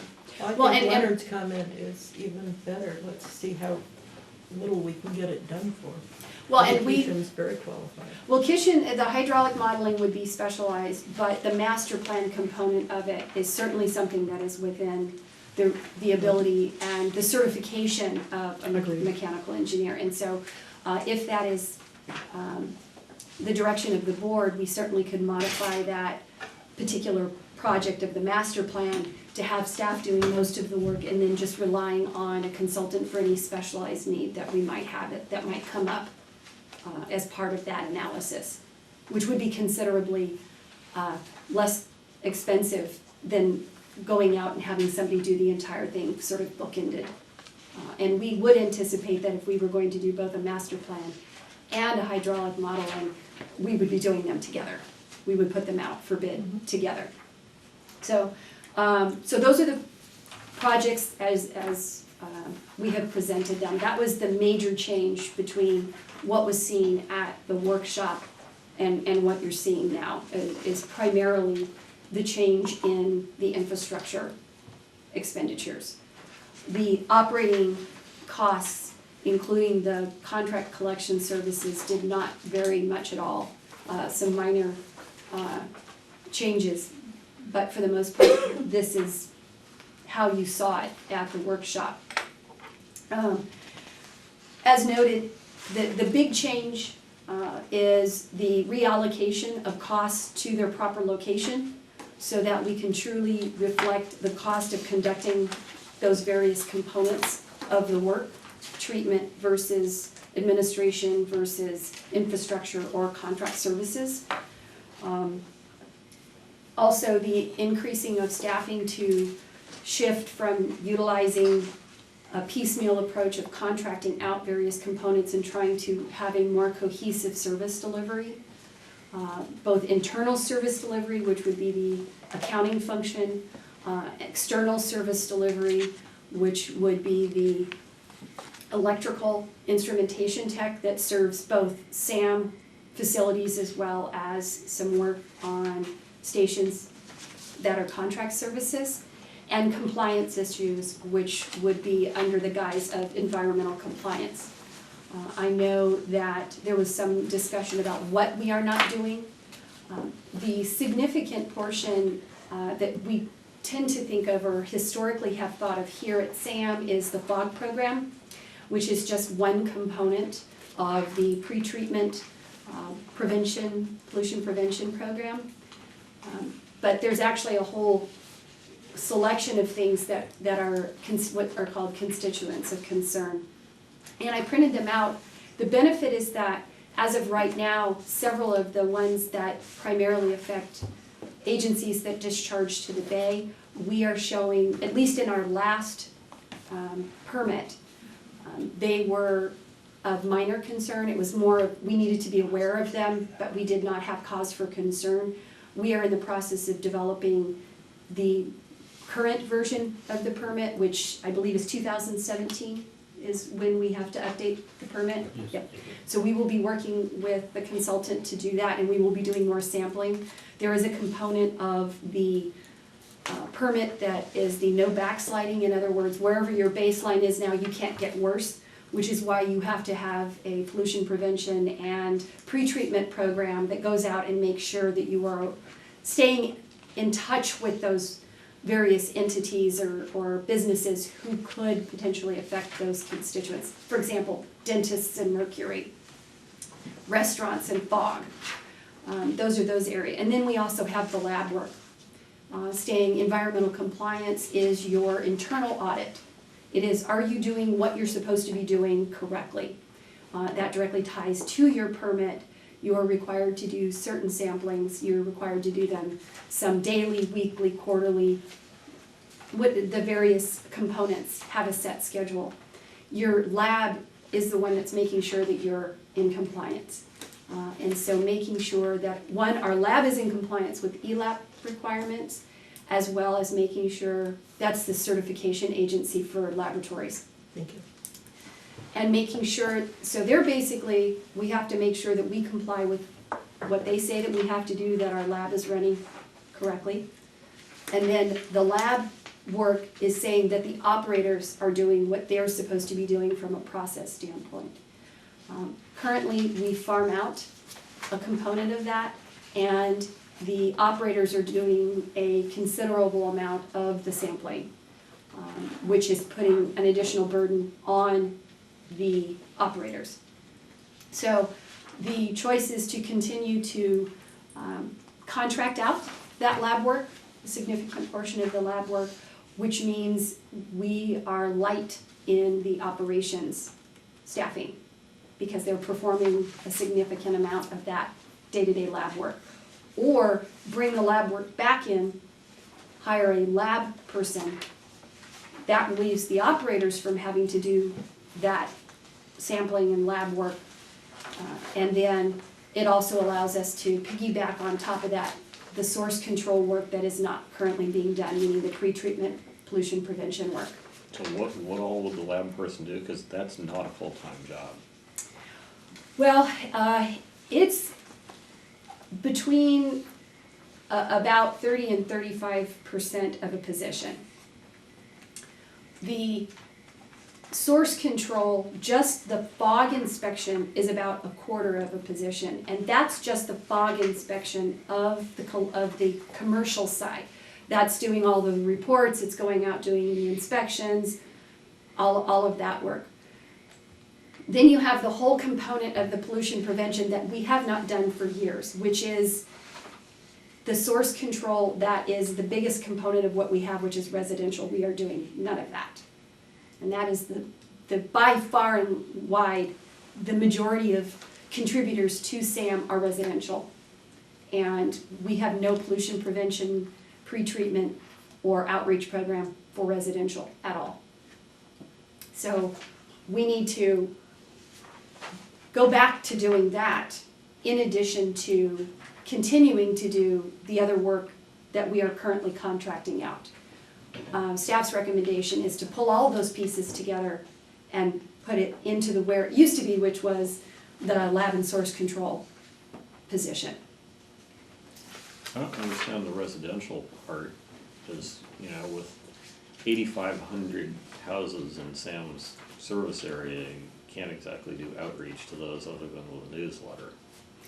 There are various components that other agencies do. Obviously, a newsletter, it can be electronic, it could be tag teamed with what, for example, CCWD probably does mailings inside of their bills. I don't know how Montera does their, Some of us Water. don't get paper mail from CCWD. right. But there are other agencies that do have mechanisms. We could partner with them to make sure that some of our information is included. We can do electronic newsletters. I started a program at my previous entity where we had a very active Facebook page, and we contracted out to an agency that would do monthly updates and pushes through Facebook to allow people who were interested in getting information electronically instead of via paper to utilize that. I would say Facebook is so last year, it's now next door. Yeah. Well- Well, or next door, it's because of how they opt in. We also were looking at, we were just implementing a constant contact, which is, you know, just trying to find different mechanisms that people could opt into, and pushing information out that way, as well as keeping the website current, participating in things like the Pumpkin Festival and other opportunities, Earth Day events, having an open house here. All of these things take time and coordination and partnering with other agencies. That is how you do the residential component. At one point, Sam did an occasional newsletter, and then we decided, I don't know, 5, 6 years ago that Sam would stop doing that, and the member agencies would include SAM-related stuff in their newsletters. Of course, the problem is Granada newsletter is more occasional than anything. Well, I asked staff, and there hadn't been SAM-related information, and so finding, that's what I'm saying, but it still takes somebody to generate that outreach material. Certainly with our relationship with BACWI, which is the Bay Area group that does pollution prevention and all sorts of other things, we have access in multiple languages as well. So all of the flyers and everything that you can get, we can get in Spanish, which is the other predominant language here on the coast side. Portuguese. I can also look into getting it translated into Portuguese if necessary. But it takes someone to coordinate that. And also the school age program, one of the things that I had been working with the outreach committee is a way to expand our program into the elementary school level as opposed to just the high school tour. But all of these take time, energy, and staff time. And so having that program would be very beneficial and would satisfy that residential component, but you have to have somebody who is doing it. So I guess my concern is, what does it cost to create and operate and maintain a lab? I mean, we're talking about a person, but if you're talking about a lab, that's sort of operations and maintenance as well, so. Well, we have the physical Equipment, lab. yeah, what are all those other costs? I haven't seen anything about that. We had a consultant do an analysis, and over a 5-year period, it was basically a wash. So the cost, it was nominally, I think it was like $3,000 a year difference between doing it in-house and contracting it out. But there were other components, efficiencies that weren't calculated in that. That it was strictly just dollar for dollar. It costs X amount if you send it out in staff time to do this, and it cost X amount if you contract it out. And included in that was any upgrades in equipment. But there were some greater efficiencies, such as the operator time that is currently being spent on doing the lab work could then release that operator to be able to do other things that currently aren't able to be done because they're doing the lab work. That was not cataloged in that. So just as, for that, just wanna point out on that topic, I've seen countless examples where that works, and many, many more examples where that doesn't. Whereas, this will free up time to do other higher value things. The logic is there, but more often than not, in my experience, at least in the business world, that you have to explicitly recapture that time and explicitly reassign that time to something higher value. Otherwise, the time just gets filled with other things. And then there'll be some other moderately valuable activity you're gonna end up doing. If we end up going down that road, we need to be very specific about that.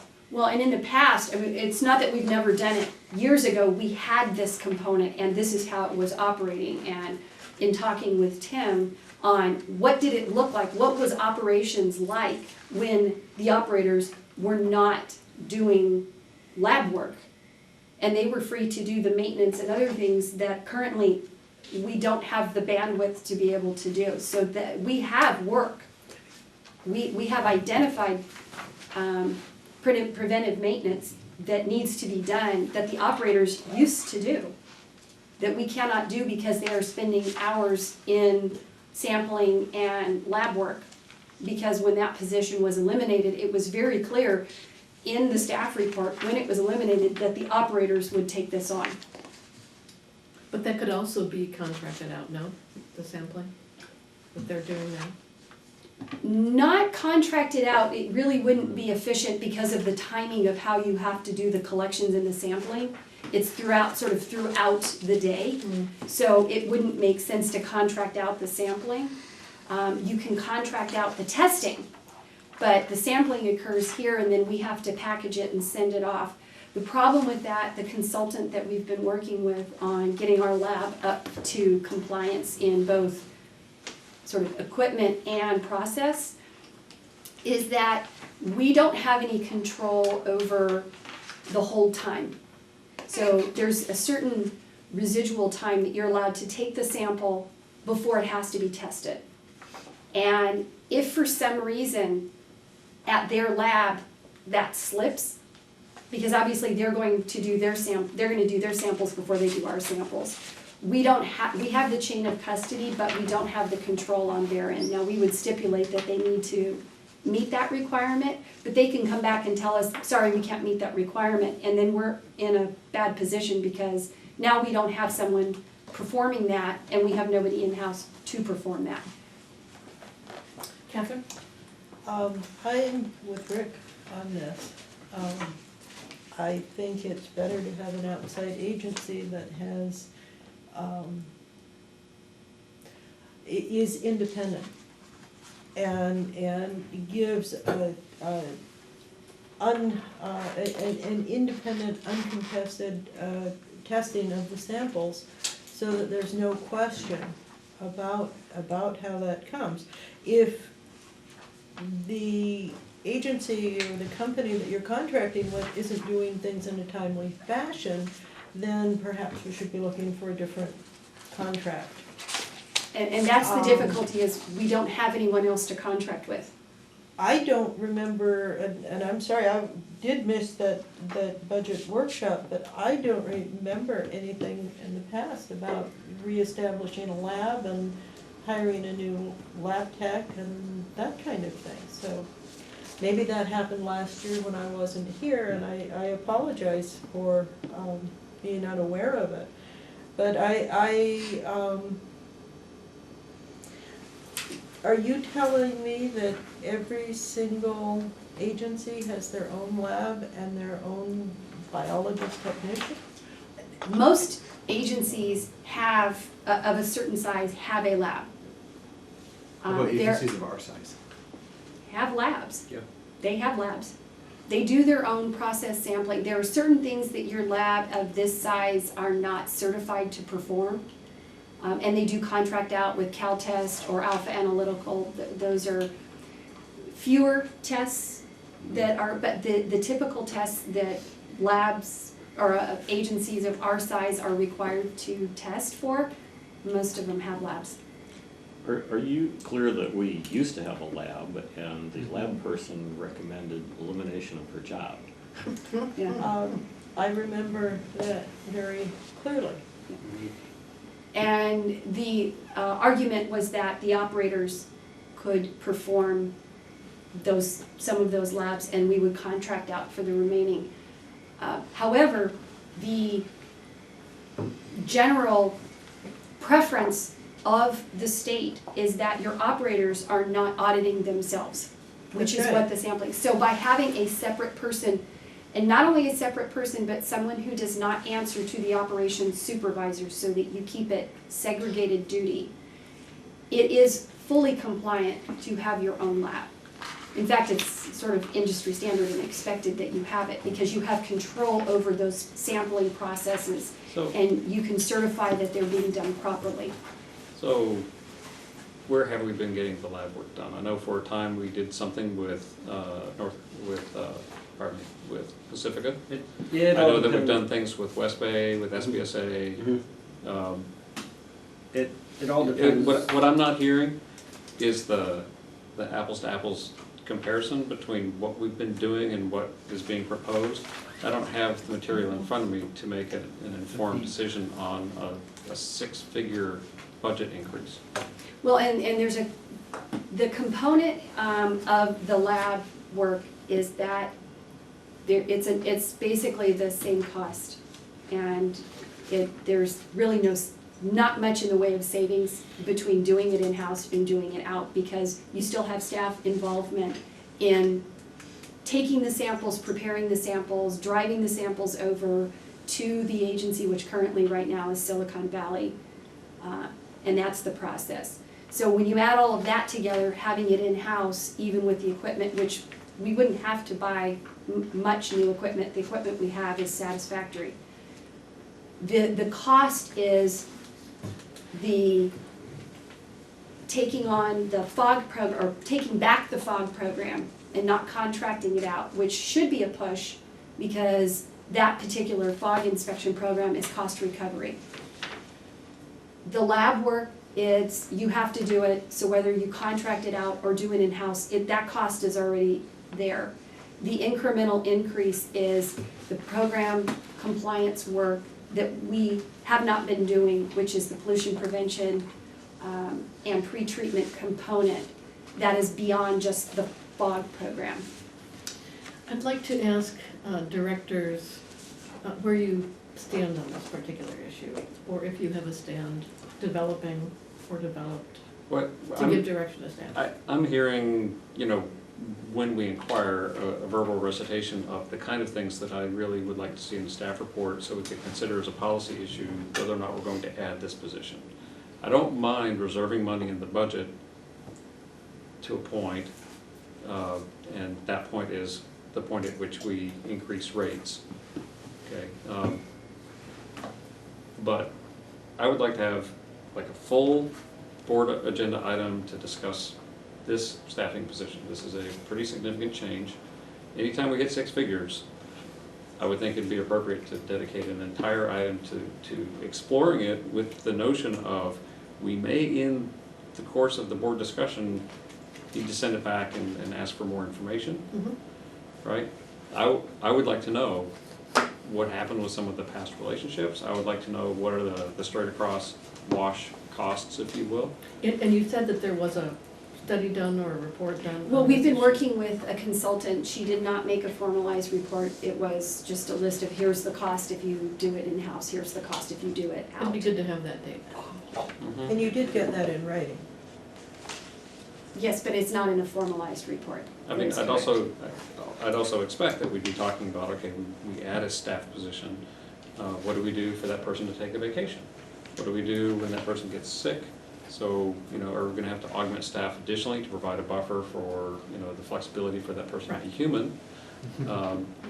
And I know that with a lab or some outsourced thing, if it's not working out, we can go look for another one, and I don't know it's quite that easy once you take the commitment to bring somebody in full-time. And if I may. We get along on most things, not on some, it's all right. But my perspective, I shared this before, I'll share it again, it's important. In taking on, and adding an incremental headcount is $1 million, if not a multi-million-dollar decision versus adding a contract where you can manage those services and they're more fungible, you can move around from a different entity to deliver that service. But if you take, you know, one salary over the course of a profession from start to retirement is very significant. So we would not be in a position, if we go down in this direction, so I wouldn't go down this direction lightly, because we would not be in a position like, oh, it's not working out, well, let's go back. You don't go back. So I would be very cautious to go in this direction, and that the benefits have to far outweigh the costs. Yeah, in And fact, Eric- And we in have to fact- look at all the costs. In fact, when you say benefits, we have to look at the fully loaded cost, not salary, but That fully is loaded. the fully loaded Equipment. Okay, but Well, see, and- that's the kind of thing that And we also. I can't get that from the current report, so that's part of why I want to have a fuller discussion about it. Catherine? We also have to take into account all the new benefits that the governor has been signing in and that the legislature has been proposing, like the Family Leave Act for both, no, that's in San Francisco, Family Leave Act for both parents. But those kinds of costs need to be accounted for. So I agree with Rick. I think we need to perhaps more fully explore this kind, what the costs and long-term costs of this are. And I'm curious why, I'm sure Pacifica has a qualified lab. It's close. In the discussions that I have, and I have not reached out to Pacifica, but have talked with the other two agencies we did, to West Bay and Silicon Valley, is the staffing level that they have and their ability to take on the incremental work. It's not enough for them to take on a full person, but it's more than the workload for the person that they have.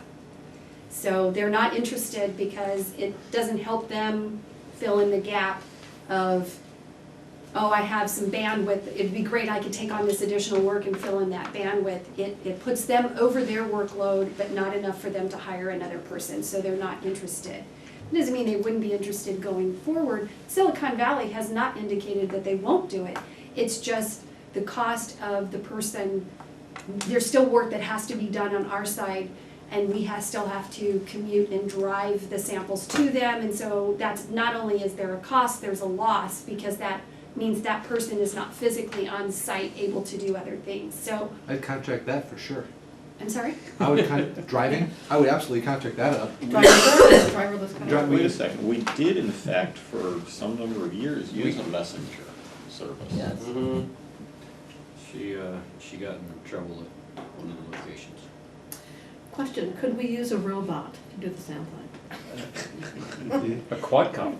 A quadcopter, you know, Yeah. Well, in fact, there's something that Daly doesn't City. need benefits other than a little oil here and there. There's Well, is your Daly point, is City there and automated there's sampling? Daly Automated City and sampling. there's San Francisco that's a whole lot closer than anything over 92. Railgun. It sounds like a business opportunity, Rick, if we can get a few people Automated to test it. testing, can we But- do automated But testing? my point is, if I have staff that have work to do, I would not have them driving water samples to anywhere. That's right.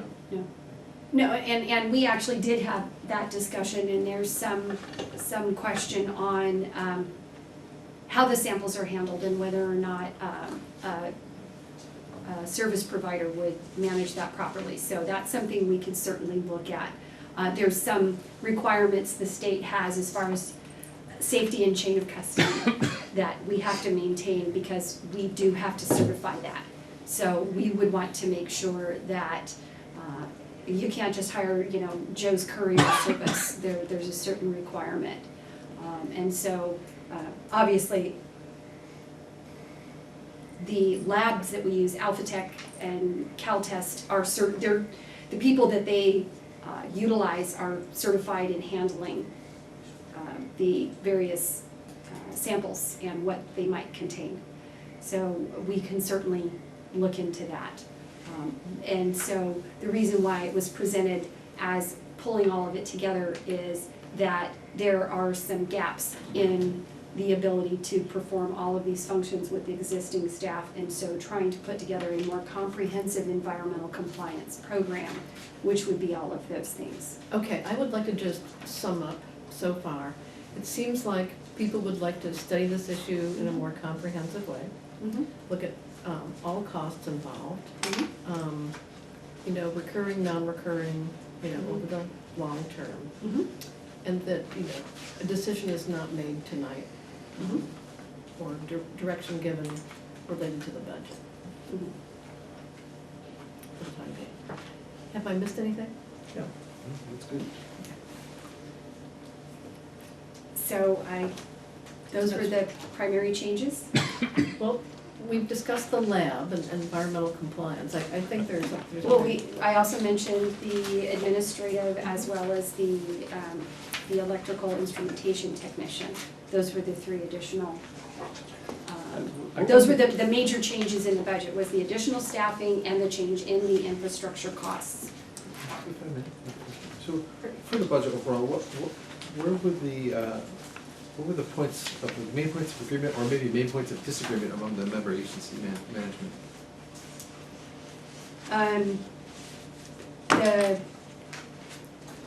I didn't get any agreement. Okay. So let me stop you. So I appreciate your answer, and I also want to pause for a minute. You have a hard job, and I want to say I appreciate all the work you're doing to rally these cats. So I definitely Yeah. appreciate that. So I want to just stop for a second because you're sitting in the hot seat for only 2 hours, and there's another hour to go. So I want to point that out. So I appreciate the work you're doing, and I know it's tough, but we definitely appreciate the professionalism you bring to this. Yes. So, okay, game on. But my point is, I'll lay my cards on the table. I'm not in a position to approve the budget to be reviewed by the member agencies tonight. I'd like to see you work with the member agency managers to get alignment. There's a couple things I need.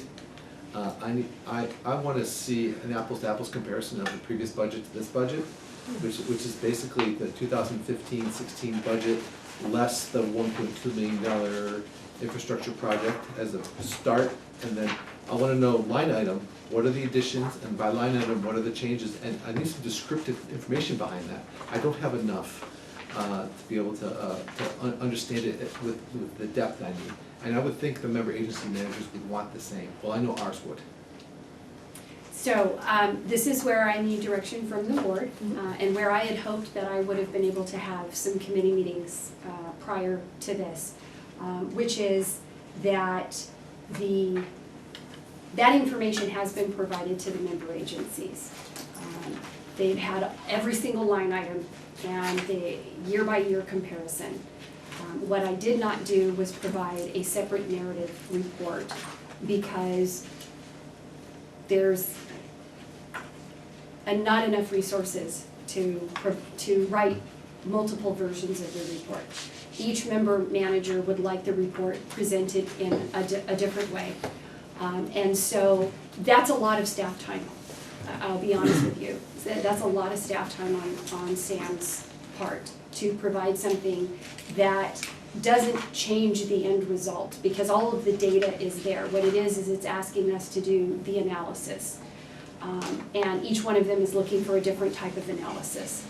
The information, the key components, what's changed is provided in the document, in the narrative for each and every division budget, what the big changes were. Whether a line item was moved from this account code to that account code is irrelevant in the sense that that's just an accounting function. That's just where it falls out as far as our software is concerned. And especially since we're moving forward with the new accounting software, all of those chart of accounts are going to disappear anyway because it's too cumbersome, and it is grown into something that is not useful. And I know Kathy has been working with Tyler to try and map that out, and how will it go, because it's just, it's a nightmare. and it's, as each thing has grown and each issue, each person that's touched it has decided to do it differently. So that's where the categorical budget is useful, because then it doesn't matter all the little bitty accounting line items roll up into these same categories. Are you saying that you're gonna keep the accounts but just not list them at that level of detail in the budget, or are you gonna Correct. consolidate the accounts Well, at both. the back end? Both. because some of them are, we have 5 different types of line items for professional services that just aren't necessary. Technical consulting, professional consulting. Well, some of those, the board did want separated out, you know, like legal, we always wanted that separated Yes. out as a separate line item. No, I mean, there's like 3 or 4 different versions of miscellaneous professional consultants that for over time have grown for some reason. So combining them into categorical budgeting, which is what the industry standard is, doesn't mean that that detail isn't available. It's just not useful in the public budget document, but that information has been provided to the member agencies. It's actually counterproductive because when the budget is this big, it makes it too hard to understand. And one of the things that was requested was what changed? You know, what are sort of the things to note, right? And in each divisional budget, it's noted what was the big change in that division. Why is the line going up? And it's got 3 years of comparison. So for example, if you look at, let me just pick one, treatment. So on page 29 of the budget document, or page 92 of the total packet, you have the treatment division, you have the staffing, you have what's allocated for the staffing as well as the supervisory chain of command. You have what are the goals, the highlights, the program objectives, and the performance measures on how we determine whether or not we're doing what we're supposed to do. And then the financial highlights section is what's changed? What is different this year than it has been in the past? And if you look at the actual dollars, the chart with the actual dollars, it shows you fiscal year 14, 15, the current year, what was adopted, what's projected, and what's proposed, and then the change. And that's on page 33 and or 96. Right, yeah. And so that information is there in a way that is useful to the public, and then the backup document for that is all of those chart of accounts. But what would be cumbersome would be for me to sit there and draw a line into each individual minor variation that is occurring between those chart of accounts. But in the question has come up, well, what's miscellaneous benefits? What is actually in miscellaneous benefits? For those of us that use it on a regular basis, we know what that means. But I understand that that may not be the same thing for everyone. And so in the budget discussion, on page 19 and 20 of the budget document, or 82 or 83 of the total package, it says in expenses for things that are not obvious, like wages, that's sort of self-explanatory. What is premium pay? It's overtime and overtime meals. What is miscellaneous benefits? It's Medicare, workers' compensation, life insurance, long-term disability. What is professional services? For those that aren't already outlined, like engineering and legal, it's payroll services, audit fees, consultant fees, video services. So we've provided that level of detail in the budget. But here's the thing, the managers in the group are not satisfied that they understand the delta. They'd like to see, and I'd like to see, and it sounds like Rick and potentially others would like to see, a baseline budget. You back out the capital, you're talking about O&M, and then you identify, you know, the budgetary changes going forward. So what is the real delta? And I think, you know, line items are gonna be really important, and descriptions, and getting all the managers together with you in one room and just hashing through this. I think if everybody understands the delta, the year-over-year delta, things might start to gel. It looks like overall the budget is going up significantly.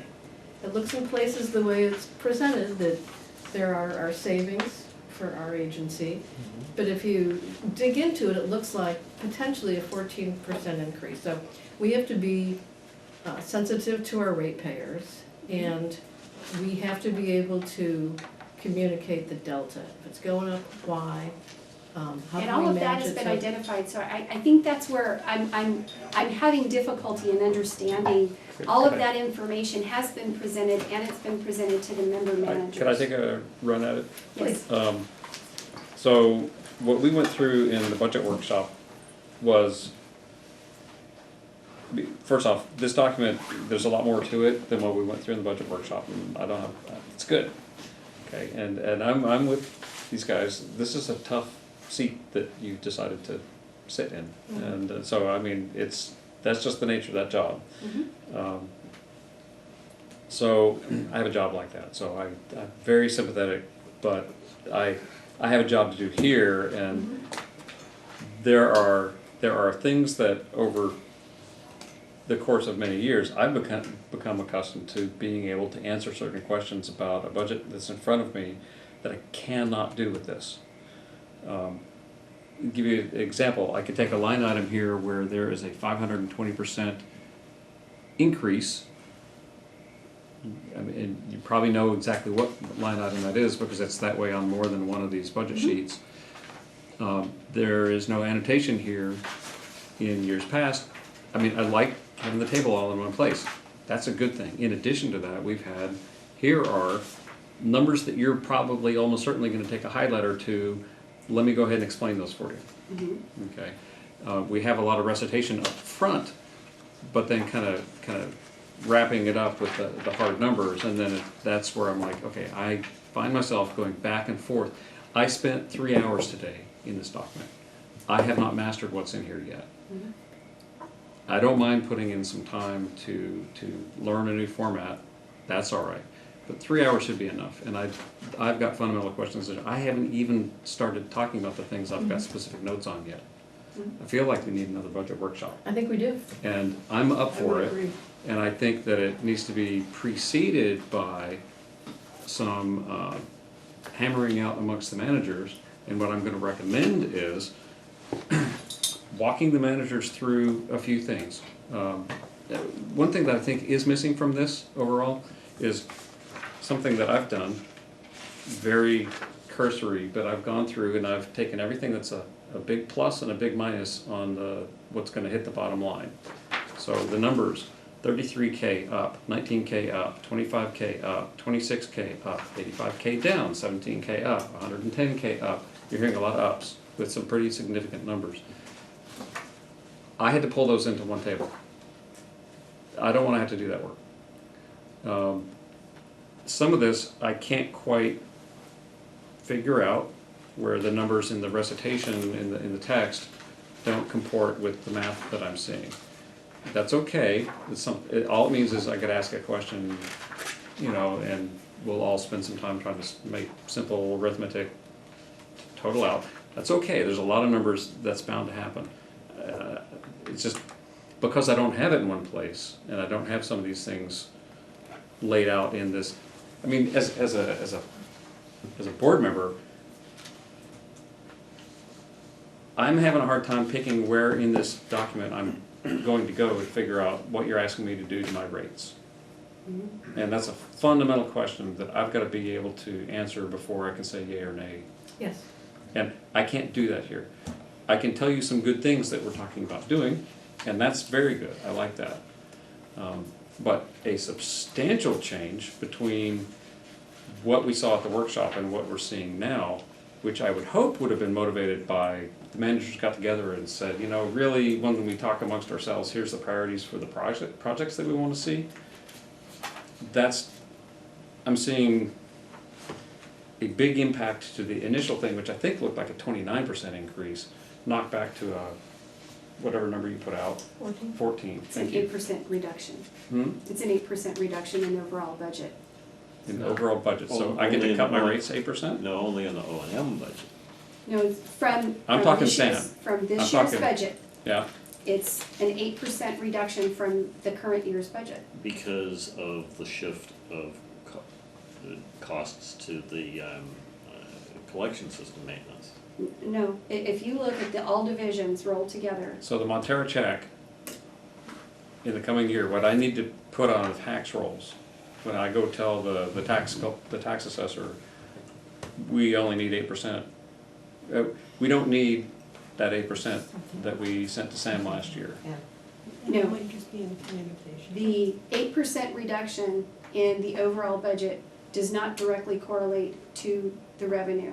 If you look at the page, and there's an explanation for it, and it was explained in the document. If you look at all divisions. Which if you look- page? If you're gonna point to the That one's document. 21 of the document, 84 of the entire packet. What I have on that page is a table. Yeah. Okay, and so what are you saying is explained to me? So if you look at the change, the delta from this year's budget, Okay, it is $439,000 less, which is an 8% reduction. If you look at the bottom, which is your rates, you see that for Half Moon Bay, it is 1.3% of an increase. It is a 2.6% increase to Granada, and it's basically flat for Montera. The explanation for that is that there was, if you look at the reserve drawdown, there was $500,000 that was utilized to offset that cost for this year, which was part of the IPS project, that is not available to offset the cost for this year. And so that's why that increase is partially absorbed into, it was subsidized last year. Yeah, Part I of got that that. cost was subsidized. Yeah. Why are the percentages different for the three agencies? It's the variations in how the rates are calculated. So for example, in operational, it's by flow. So if the flow moderates a little bit, then the impact on what that does to the revenue from year to year changes based on the percentage of flow. And the same thing in collection system. And that's described in how the fees are, or the assessments are established, that the collection system is based on man hours for the previous year. And so it does the same thing. So even if your budget was constant, there would be variations from year to year because of that, and that's explained in how the assessments are calculated. so I think some of this discussion that we're having is where I think we need to be in terms of having a budget workshop. This is good stuff. And first with the managers. yeah, and one of my biggest concerns about the huge difference between what we saw during the budget workshop and what I'm seeing tonight is when we go back to the system, well, let's see, to the infrastructure division. Which page is that? I'm getting there. I'm trying to decide which one so that section starts on page 44, 107 to 419. I have to turn a bunch of pages to get what actually is on the list. That should be, it's a very short list. That should be, maybe I'm missing it. I'm seeing the highlights, but I'm not seeing, maybe that's the section I'm asking for. But I'm not seeing it in any kind of, here is a piece of infrastructure work, here is the number. Here's the next one, here's the number, here's the next one, here's the number. So this would be, I can get that by turning pages, okay? But that needs to be summarized, and that list of what's in this section now is way smaller than what you talked to us about at the And that was workshop. based on the budget, the direction that the board gave at, I don't recall direction to change and spend $250,000 on a system-wide master plan, and if there's anything I leave tonight wanting to make dead certain, I'm super clear on, $250,000 on a system-wide master plan, no way, absolutely not, can't even believe this is on a piece of paper in front of me. Figuring out what we need in the CMP based on work, like we have seen in years past, absolutely. If that costs more than $15,000, I'd be floored. And frankly, since we have an engineer on staff now, and we didn't last year, the work that we've had available on file, plus as familiar as Keishan has gotten with the system since then, I would hope that that could be done for even less than that. But if it were 15, I wouldn't bat an eyelash. I never would have said a word. $250,000, I don't recall us having a discussion like that. And that's got to come off. I don't even care what the managers say. I don't understand that page. But what I do want to know is, where are some of the other projects that I know are vital to this agency? If what we're doing to keep costs low as we staff up is to give up maintenance of a system that, I'm not willing to call it end of life, but I am willing to call it heavily used and showing its age. I'm not willing to run the risk that we go in front of the board and try to explain why we didn't do more to our infrastructure when we're doing studies. That's real money. That's money that should be in the ground. That's not money that should be in a document that, I don't know how thick a $250,000 document is, but I don't want to see it. I've got some pretty thick Corolla documents that still on my shelf. I don't know that we had discussion on that document, on that study, I just don't recall. Well, we talked about, we need a list of projects to look at and consider. We need those to be rank sorted by the kind of criteria that you've listed out, you know, the risk, the criticality to continuous operations, those kind of things. Well, and. I'm absolutely down with that, but I don't understand system-wide master plan. Of this kind of character for staff that's brand new. I'd like to see some experience with the operations before we come back with a recommendation to spend this kind of money. That's a real project that we could be doing instead. Well, we may need a system-wide master plan and may need the details behind that, so I'm not afraid to spend money of that magnitude on something that's gonna bring value if we're gonna understand our whole system at a high degree, that's gonna be helpful for us. I don't know that I understand that in this document. That's in addition to the 100,000 that you want for the hydraulic modeling I want on the next 150, page. Scott. But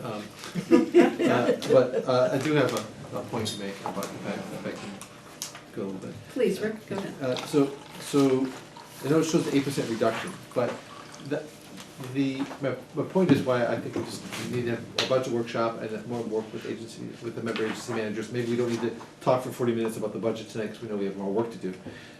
But is that my understanding, I think I understand it, and I also spent 3-ish hours, probably 3 hours, 10 minutes today on this. I didn't mention the 11 minutes I spent. And I thought about it in the car. But my point is, if I think I understand it correctly, that the 15-16 numbers include a little over $1.2 million for the project, the capital improvement project. That's not the new normal. That doesn't. If you're 8% less than that, that assumes you're spending $1.2 million in projects every year. So coming in 8% less, I think you need to look at the 15-16 budget and subtract out major projects. Mm-hmm. Yep. That's where you're at. Right. That's your starting point. And when you have that as your starting point, then you see, did you go up or did you go down? And by my, again, I don't know if I'm correct, but I think it's like 14-15% increase. So That was in the staff report and in the information that was presented in the budget. okay, so I'm not getting it. So maybe we need to. May I make a suggestion that we put a bow around this? We said we need to have some work with get clarity with member agency managers, schedule the budget workshop, and then we'll move forward from there. Beverly, I think about 2 weeks ago, sent out a request to have a finance committee meeting, and I think I was the only one that Nobody responded. responded. I responded. You did? Yeah, he did, he said his availability. Then I must have missed it. Bully for you. I've sent it out twice. Congratulations. That makes him 3 I hours may involved. need to not be, if I'm missing it, I may need to not be in that committee, honestly. I'll And check. let me point out, I mean, just, it's really weird that things have flipped around, but I'm spending considerably more time at SAM meetings now than I am at Montero meetings. And I believe we've met once a week for the past month. So, I mean, it's been a lot. Once a week? What? Well, 2 of those There's meetings were recycled recycled water. Yes, they were. So this is now my 4th meeting in consecutive Mondays. So I'm not gonna feel too bad about, yes, we need to be able to have better communications. Okay, well, then, If you're not hearing me at from least me, say you Beverly, can't by the make- way, please feel free to call me. Email, I don't know how many email accounts I have. So if I'm not attending to one of them timely, a phone call's fine. Not to mention how many emails you get in each account. I actually know that. I'm sure I'm not the only one that gets Texts were The man discussed. behind the curtain. So Beverly, I did receive it, I did miss it.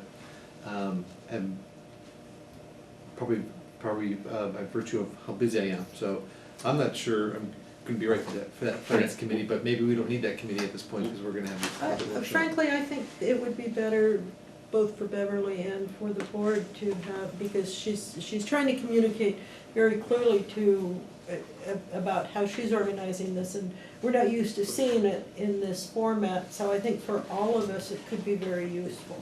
And I'm willing to come in on a Saturday or something, rather than on an evening when everybody's tired. I am as well, if we can make that I am work. as I well. may not be available on Saturdays. Depends on the Saturday, I can. Yeah, Well, You can always get it I like the yourself. idea, I mean, a Saturday would work for me. Not all Saturdays, but if we could make that, we'd be a lot fresher and this kind of thing. Depends on. Beverly, I want to make sure to be really clear, I mean, if there's a. there is no doubt in my mind that you have put a ton of work into this. And I'm surprised by some things, and I'm just gonna do what a board member does and say so, but there's a lot of work here, and, you know, Rick and I don't know about all these other slackers, but no, I mean, no, You I put mean, in you're enough work for seeing, all of us. you're seeing board members putting in time to try to absorb this and extract certain things. We need to have that conversation so you can see the kind of questions we're going to, because it sounds like a lot of the information is in there, we just haven't learned yet how to find it.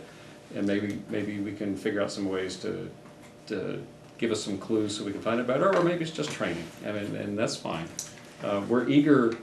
One of the things that we were really interested in as we anticipated having you here was your budgeting expertise.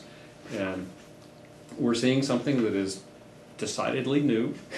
We're trying to get our heads wrapped around it.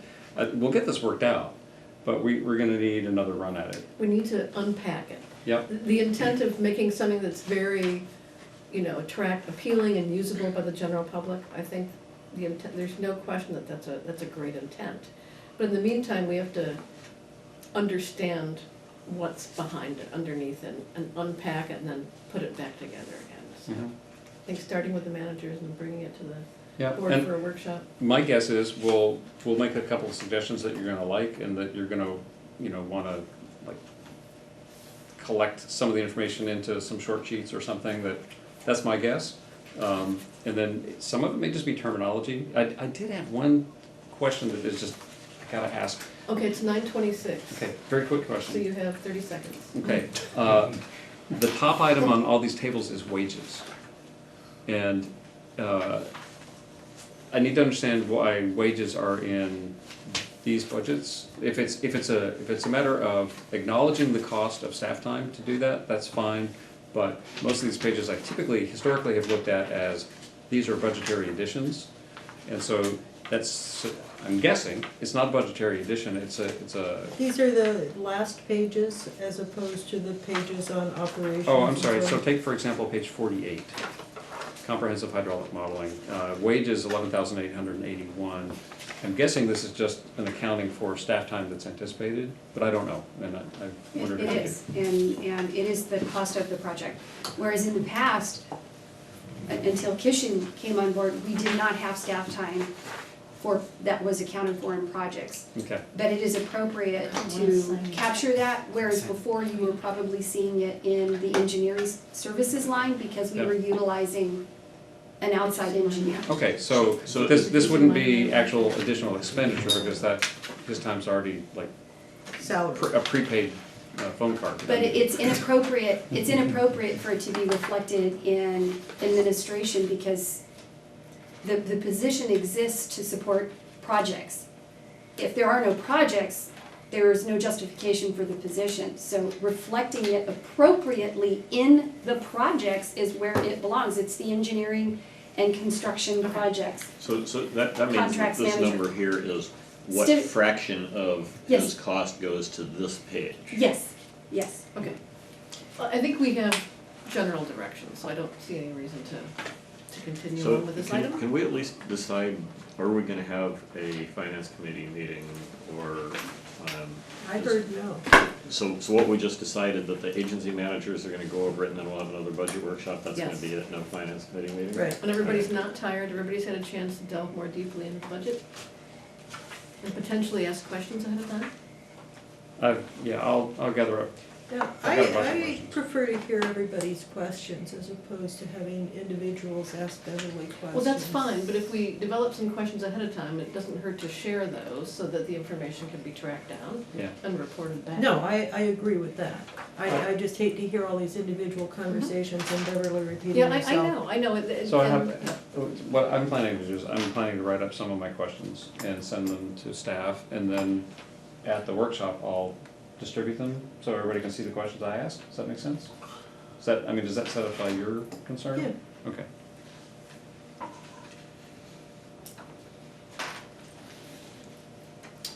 Rick, it's not a competition, but if you wanna ask one more question than I do, that's okay.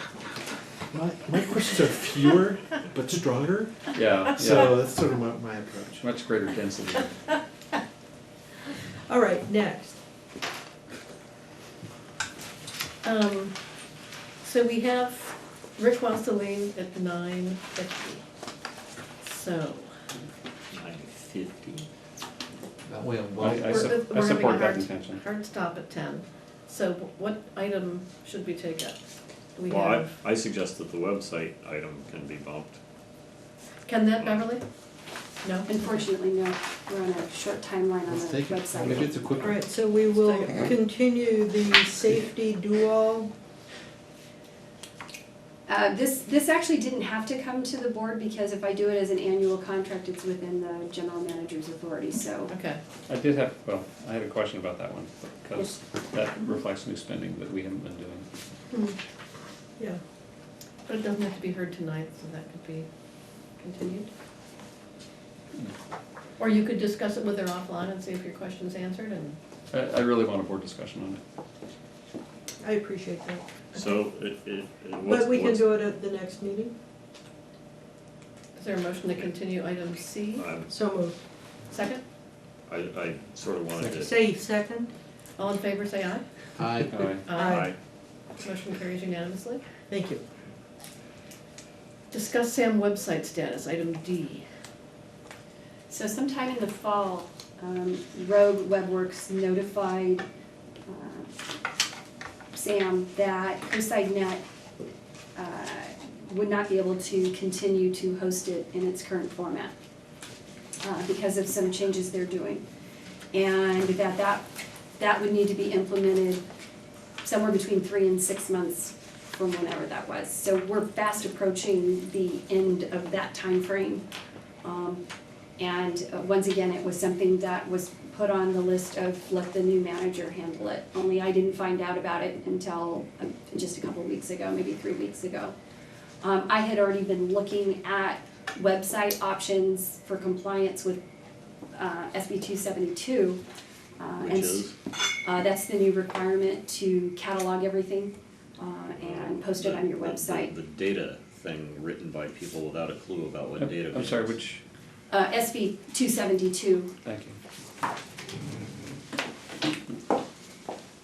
Oh, thanks. Happy to share it. For your leisure reading. And I can- There's public left to hand it out too, so I will put it down. So basically, it's how we have to catalog all of our enterprise systems. And Yes, the also, catalog. it's a broadening of availability for various information on the website. And our current website, not only does it look antiquated, it behaves antiquated, and really doesn't conform to sort of recommended practices for relaying information according to various public relations sort of endpoints. So I was already in the process of looking at those. This sped up the process by notifying Sam that we can't continue to utilize our web service as it is. So I received the quote that I guess had been previously shared with Sam from Rogue WebWorks. And then I went out and contacted 2 other web services, design services, to see what it would cost comparatively. And so you have those three. There's various components to each one. Two of them lend themselves a little bit more towards SAM staff being able to do a lot of the changes. When I first asked Rogue WebWorks if SAM staff was able to do a lot of the work that we currently contract with, it was, well, with some learning, but there'll always be some component that has to be done. They want to keep getting their monthly. Well, and what was interesting is she read the staff report and suddenly it was, no, it'll be very easy, your staff can do it. But that was only after she read the staff report saying that these other two were easier to use. So I'm not sure exactly how much of that is true, that the new version of their website is more manageable. The current version is not even remotely manageable. So, but the other two for sure, I do know, are far easier for non-technical staff to actually utilize. What makes them easy? I mean, I would imagine for this is really not expensive.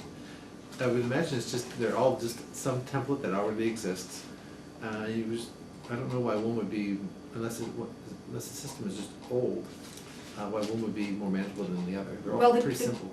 The current one is very, very antiquated, and it's actually built where it's hard-coded, so making changes to it is very, very technical. That explains why then you want to change a word, you gotta go to. Exactly. Yeah. The new version is supposed to be easier than that, but it's still not a formatted, out-of-the-box canned Okay. document. So there is still some hard-coded development that is in it. These days, there's no excuse for not using some hosting place like Squarespace or what's the other one that you can actually install the software on any website? Cosider.com used to use it. Some really popular thing, I can't remember the name of it, but a content management WordPress. system. Yeah, WordPress. Beverly, So all of those, any non-technical person can do it. If you go look at the Midcoast Council's website, that was done on Squarespace by somebody who basically doesn't know anything about that stuff, and it's a really good website. And basically anybody can put agendas up there, with appropriate access, of course. So my feeling on this is the number one requirement is that it has to be updatable by in-house staff, so that we're not paying these periodic, monthly fees. And, I don't care what company it is, as long as it's not spelled Rogue WebWorks. And I did want to say that the information provided on the current cost is not looking back at what has been spent, but looking at what we're currently spending and projecting that, obviously the more activity that we have, the more meetings that we have, the more right now it's costing us to have somebody else do the posting and updates. The WordPress version that they are talking about, I believe that is what they're going to be using. I am not familiar with that, but from a non-technical perspective, there is still some cost for maintaining sort of the envelope and the look of it, whereas I can tell you from experience, GovOffice, even the formatting is changeable very easily. As far as Streamline use, it is very easy. It's basically drag and drop. So if you can search out a document and drop it into place, that's how easy to use. After talking to Streamline, same thing. So both of those are sort of aimed at, they're aimed at public agencies. That is their bread and butter, is public agencies. So they understand the requirements of the Brown Act and the Public Records Act and sort of where the industry is going, because that's their bread and butter. As opposed to an agency that is really more geared towards sort of all websites, private alike with public. The preference is to have something that staff can maintain and where we're not having to wait for someone to do work for us, so that we can be timely in response to needs. All of them have solutions. I thought I was clear that to me that's an absolute requirement. Right. You said preference. That is an absolute requirement. Well, the only thing is I can't speak to the one as to whether or not it meets that. I do know the other two decidedly do meet that. The other two do meet the general practice of how websites are supposed to function with regards to public sector, the public requests, the data being openly transparent on the website in a format that is usable by, the non-initiate of public agencies and how to find information and how to go about it. So really at this point, the costs are nominal across, there's not a huge variance. There's not, the timing for developing it and putting it in place. Streamline is probably the easiest. It is the most simplified version of the three, because it is the least customizable. It's Which kind one? of Streamline. That's the one that's CSDA's partner. That's the one that they're recommending to I went to all the agencies. examples that you shared, so thank you for sending the examples. It was Yeah, it's helpful. great. I went through the examples. So this, the one example from Streamline, it was I ignored the content. You have to ignore the content because it wasn't complete. But you have to just look at the design. And it just had a nicer look and feel, in my opinion. And then the other example from GovOffice had more of an old-fashioned look and feel. Again, I ignored the content, because they're all gonna have to have a calendar. They're just gonna have to have all, if they both can meet both of those things. If choosing from among the examples, I think the Streamline style was nicer. But I'm sort of indifferent, I'm mostly indifferent. I like something more stylish. I would like to be the most stylish sewer authority. Well, of course. But that aside, I think I don't have, those two firms seem to, they look good, but the Streamline example looked better. What are the, I didn't see it there, but maybe I missed it. What are the ongoing costs? Once you're up and running, is there a hosting fee? maybe Yes, fee kind of thing? for Streamline? For both? For Streamline, the cost is it's based on the budget. So for that one, it was $300 per month. $300 per month.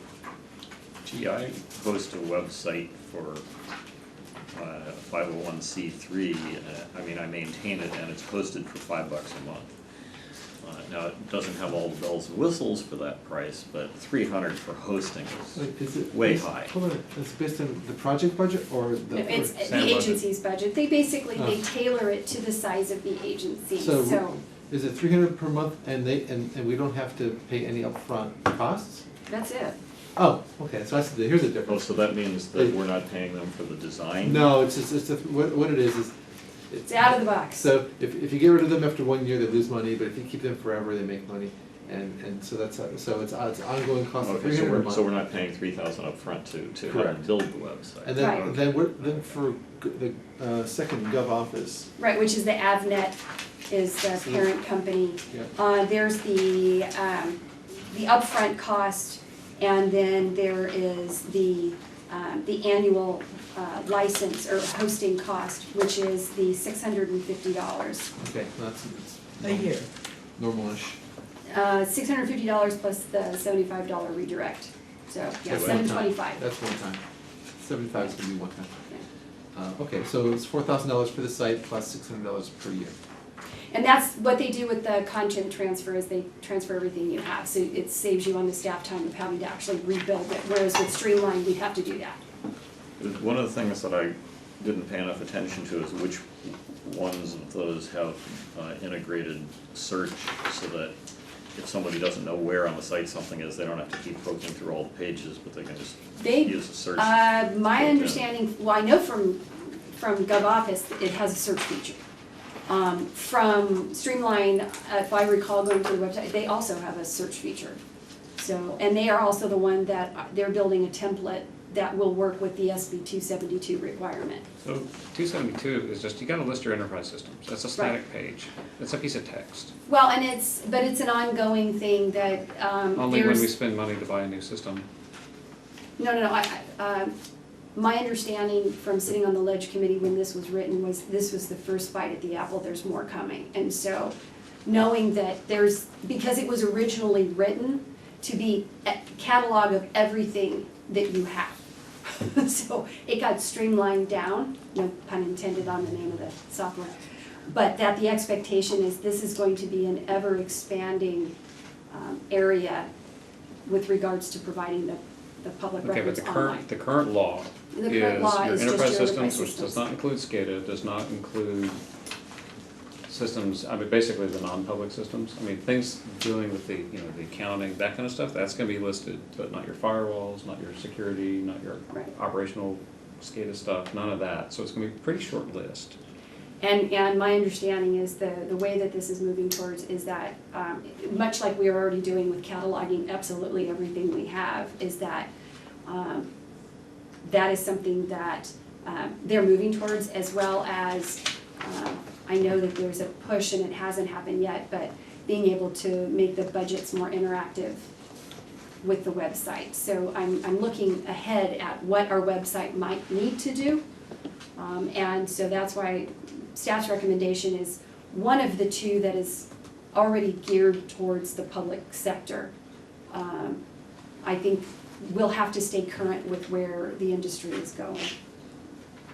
I think we want to, I like the way Streamline looks.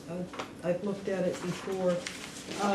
I think that we want one that takes the least possible of our own in-house staff time.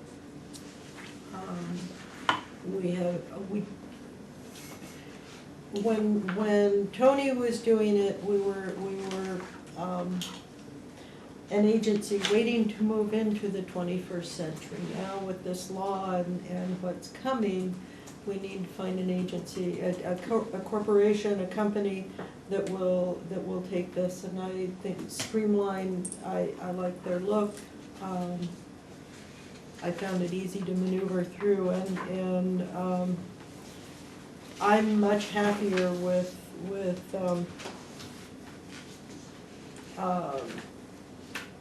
paying for service as we get the service, and so when you're paying that monthly fee, that I feel it's justified to demand a higher level of service than if you're only paying $100 a year or something. Because things are going to change, and I'm not sure what the other company will be hitting us with for changes when changes need to be made. But are you saying anything about the routine maintenance? You know, the one thing that I'm totally against is paying some outside company every time we put up a new agenda or minutes or something. It sounds to me like for the $300 a month, that's included. They don't nickel and dime us to death So I have a for question about agendas that. and packets. Well, the agenda that we have, the online agenda that we have is something that's assembled and that takes time to do all the links and stuff. Who's doing that work? That's being done by the Rogue WebWorks. We send them the who does- PDF. Okay, but do we send them who assembles everything into the big PDF and who puts the links in? The links, I believe, we send the individual, we roll, so each agenda item, 8A, is all PDF together, and then it's sent and put in the Dropbox like that, Mhm. and Rogue WebWorks is pulling it all together and Meaning you putting send the them a links. pile of PDFs, one per agenda. Right, Yes. so who's gonna do that work if we pick these other guys? You can do it into one PDF and upload it to the website. If you want the links, somebody's gotta build all the links in. Who's gonna do that work? That can be done by staff with Are Adobe. you willing to take that on? Have Well, you talked to and anyone we- who's done that work? Do we need to? yeah, I'm hire very somebody? familiar with it. I've been Okay. doing it for 6 years. Okay. Yeah, but Are you So- willing to take that on as a staff responsibility, is my question. That's what I'm saying is that it can be done, it will take a little bit of training on the use of Adobe properly, Mhm. but staff can do that. And it's actually not that time consuming. you know, you've started something in the earlier part of the budget where you actually calculated the anticipated staff time on some of these projects. I'd like to know what the staff time would be.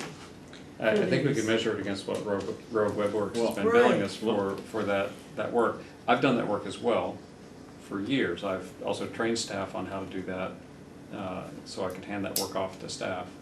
Everybody I trained at Montero to do that quit, so I'm pretty sure Good it's job, not my Scott. training, but, and I'm pretty sure it wasn't the creation of the PDFs, but, I mean, it is work. And I would venture that for a packet like tonight's packet would take minimum of an hour, maybe as many as 3. Unless Depending. there's something very unusual about it, it generally, an hour to 2 hours is Right. what it would And take. that's how I phrased it. Typically about an hour, maybe as many as 3 depending. Like if there's, you know, if you have a need, if you're fighting with Acrobat at all, Yeah. or if maybe there's one PDF missing, or if, you know, right? Yeah. And it's the, normal would be about an hour, exception would be about 3. And that's, I just wanna make sure, because I didn't see in the proposals for the 2 alternatives, anything about doing that work, and that's actually, I think, the hard part of the work. The business about the hosting and stuff, Well, and when that's it's, Squarespace. when it's wrong, when it doesn't work, it's so painful, so very painful. Yes. Because you can't functionally get through the packet. It's- And the other It's, thing is. it's vital we for need- us, it's such a good feature that, I mean, I've had to ask that our manager at Montera take this on, and it's been a learning experience for trying to, you know, can we do this with staff, or do we need to outsource it? And the initial Well- take on it is, honestly, for us, outsourcing it makes more sense. Which, And, which you know, of and we these- chose that after Tony moved, you know, Tony used to do it all manually himself, and I don't think ever talked about how much work it took. On the other hand, Renata's previous halftime clerk used to do that for our packets. Well, my other question is, which one of these gives better service on mobile, is better formatted for mobile devices? Good question. Well, I know Because I GovOffice use- definitely has a mobile component to it. I I have use not my used mobile. Streamline, Almost for everything, Almost everybody does. yeah. yeah. And I wouldn't complain if it looked good on a phone, that'd be great. I think it's I very know, I important. can tell you for sure, because at my previous location, we had the previous version of GovOffice, and we updated it to migrate to the newer mobile layout, so that it would work better. I mean, we'd had it for several years, so it was just, you know, modern updates. And I can tell you it worked. I don't know about Streamline. I haven't used it. That would be something I would have to specifically look at. They're modern, I would imagine they do. My other question for the board and for staff is, MWSD just connected and contracted with OpenGov for financial reporting. Right. And since you're starting a new chart of accounts and doing all of this internal changes, I would really like to see this agency connect with OpenGov just for the financials. It can give as much or as little information as you want, but it does have the ability to segregate and put notes in so that you can explain to people, just like you did on the budget here, that Montera has 17 pump stations and Heflin Bay has 1 and Renata has, you know, and so that people can understand that particular component, which is what they all pay the most attention to, and that's finances. So I would like to know that either GovOffice or Streamline will coordinate and work closely, can be linked together with OpenGov. Both of those I do know can. Because that has come up at CSDA conferences, that there's a question, and Streamline has been very open that they can work with them as well as GovOffice. Oh, good. So that's not an issue. Because I'd like to see that as a future, actually not even a decision, just a future action by this Yeah. staff, because it's not that expensive. So, if I may, both of the examples I'll render on the phone properly. So- Both Streamline and, And GovOffice. yeah. Although GovOffice, they don't use the URL, they redirect to. Mobile dot.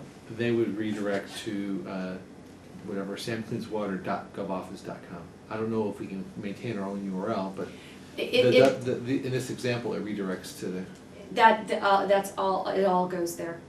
Whether, even on your computer, it'll say that when in the URL. .govoffice.com. Yeah. I don't like that. Yeah. I don't know, well, I guess not a big deal. As Yeah. long as the redirect works. Free Yeah. advertisement as long as people like it. Yeah.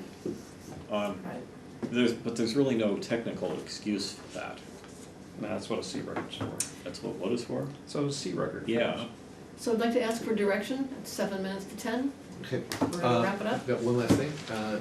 I like the designs of Streamline. Present value, how long did we have our current website? How many years? Give me a rough. Decade, 10 yeah, years. or more. So, present value to go with $3,600 a year is, that's a $35, that's worth $35,000. Back up. 3,600 a year, what? Try that again? $300 per month, Times 12.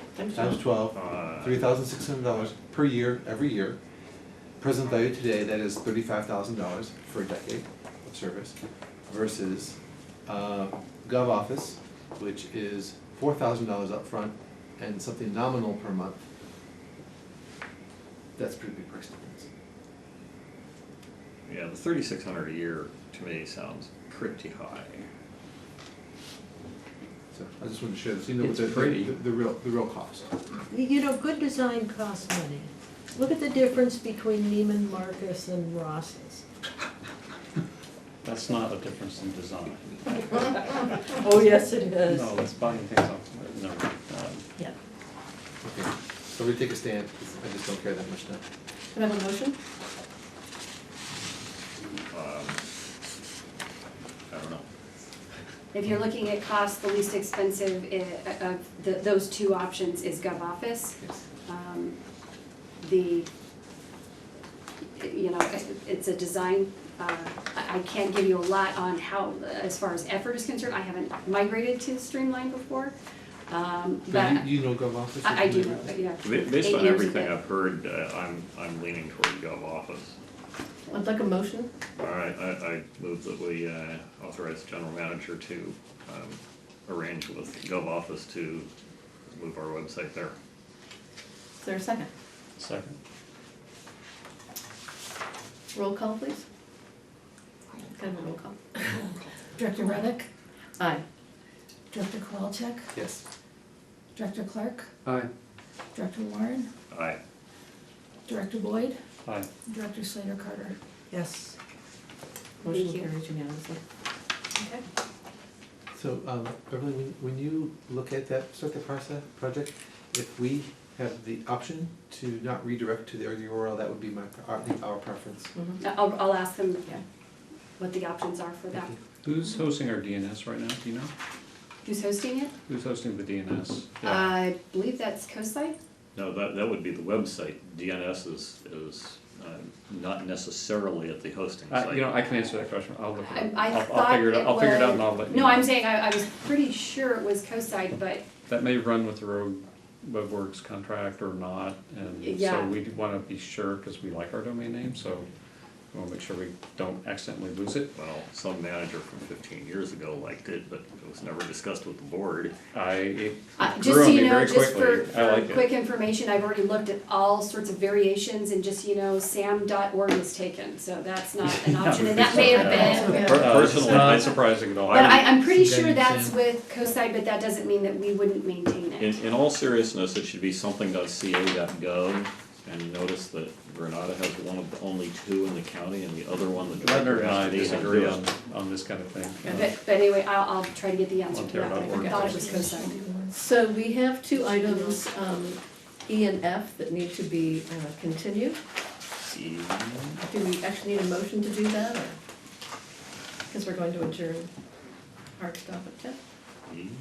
I think we can just give direction to bring it back to the next meeting.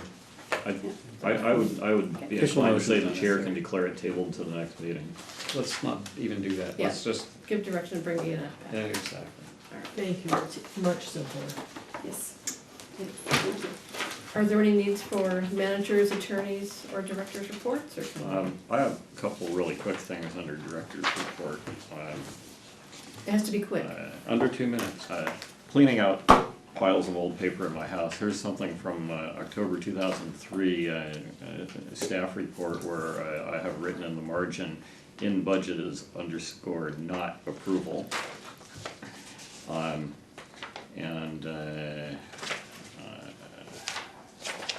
You couldn't save these for the budget workshop, could you? Flow report from September 2006 showing half of the bay at 54.5%.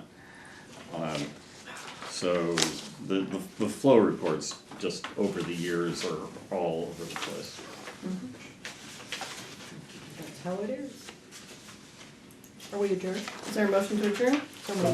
Second? Aye. All in favor, say aye. Aye. Aye. Hooray. Thank you, everybody.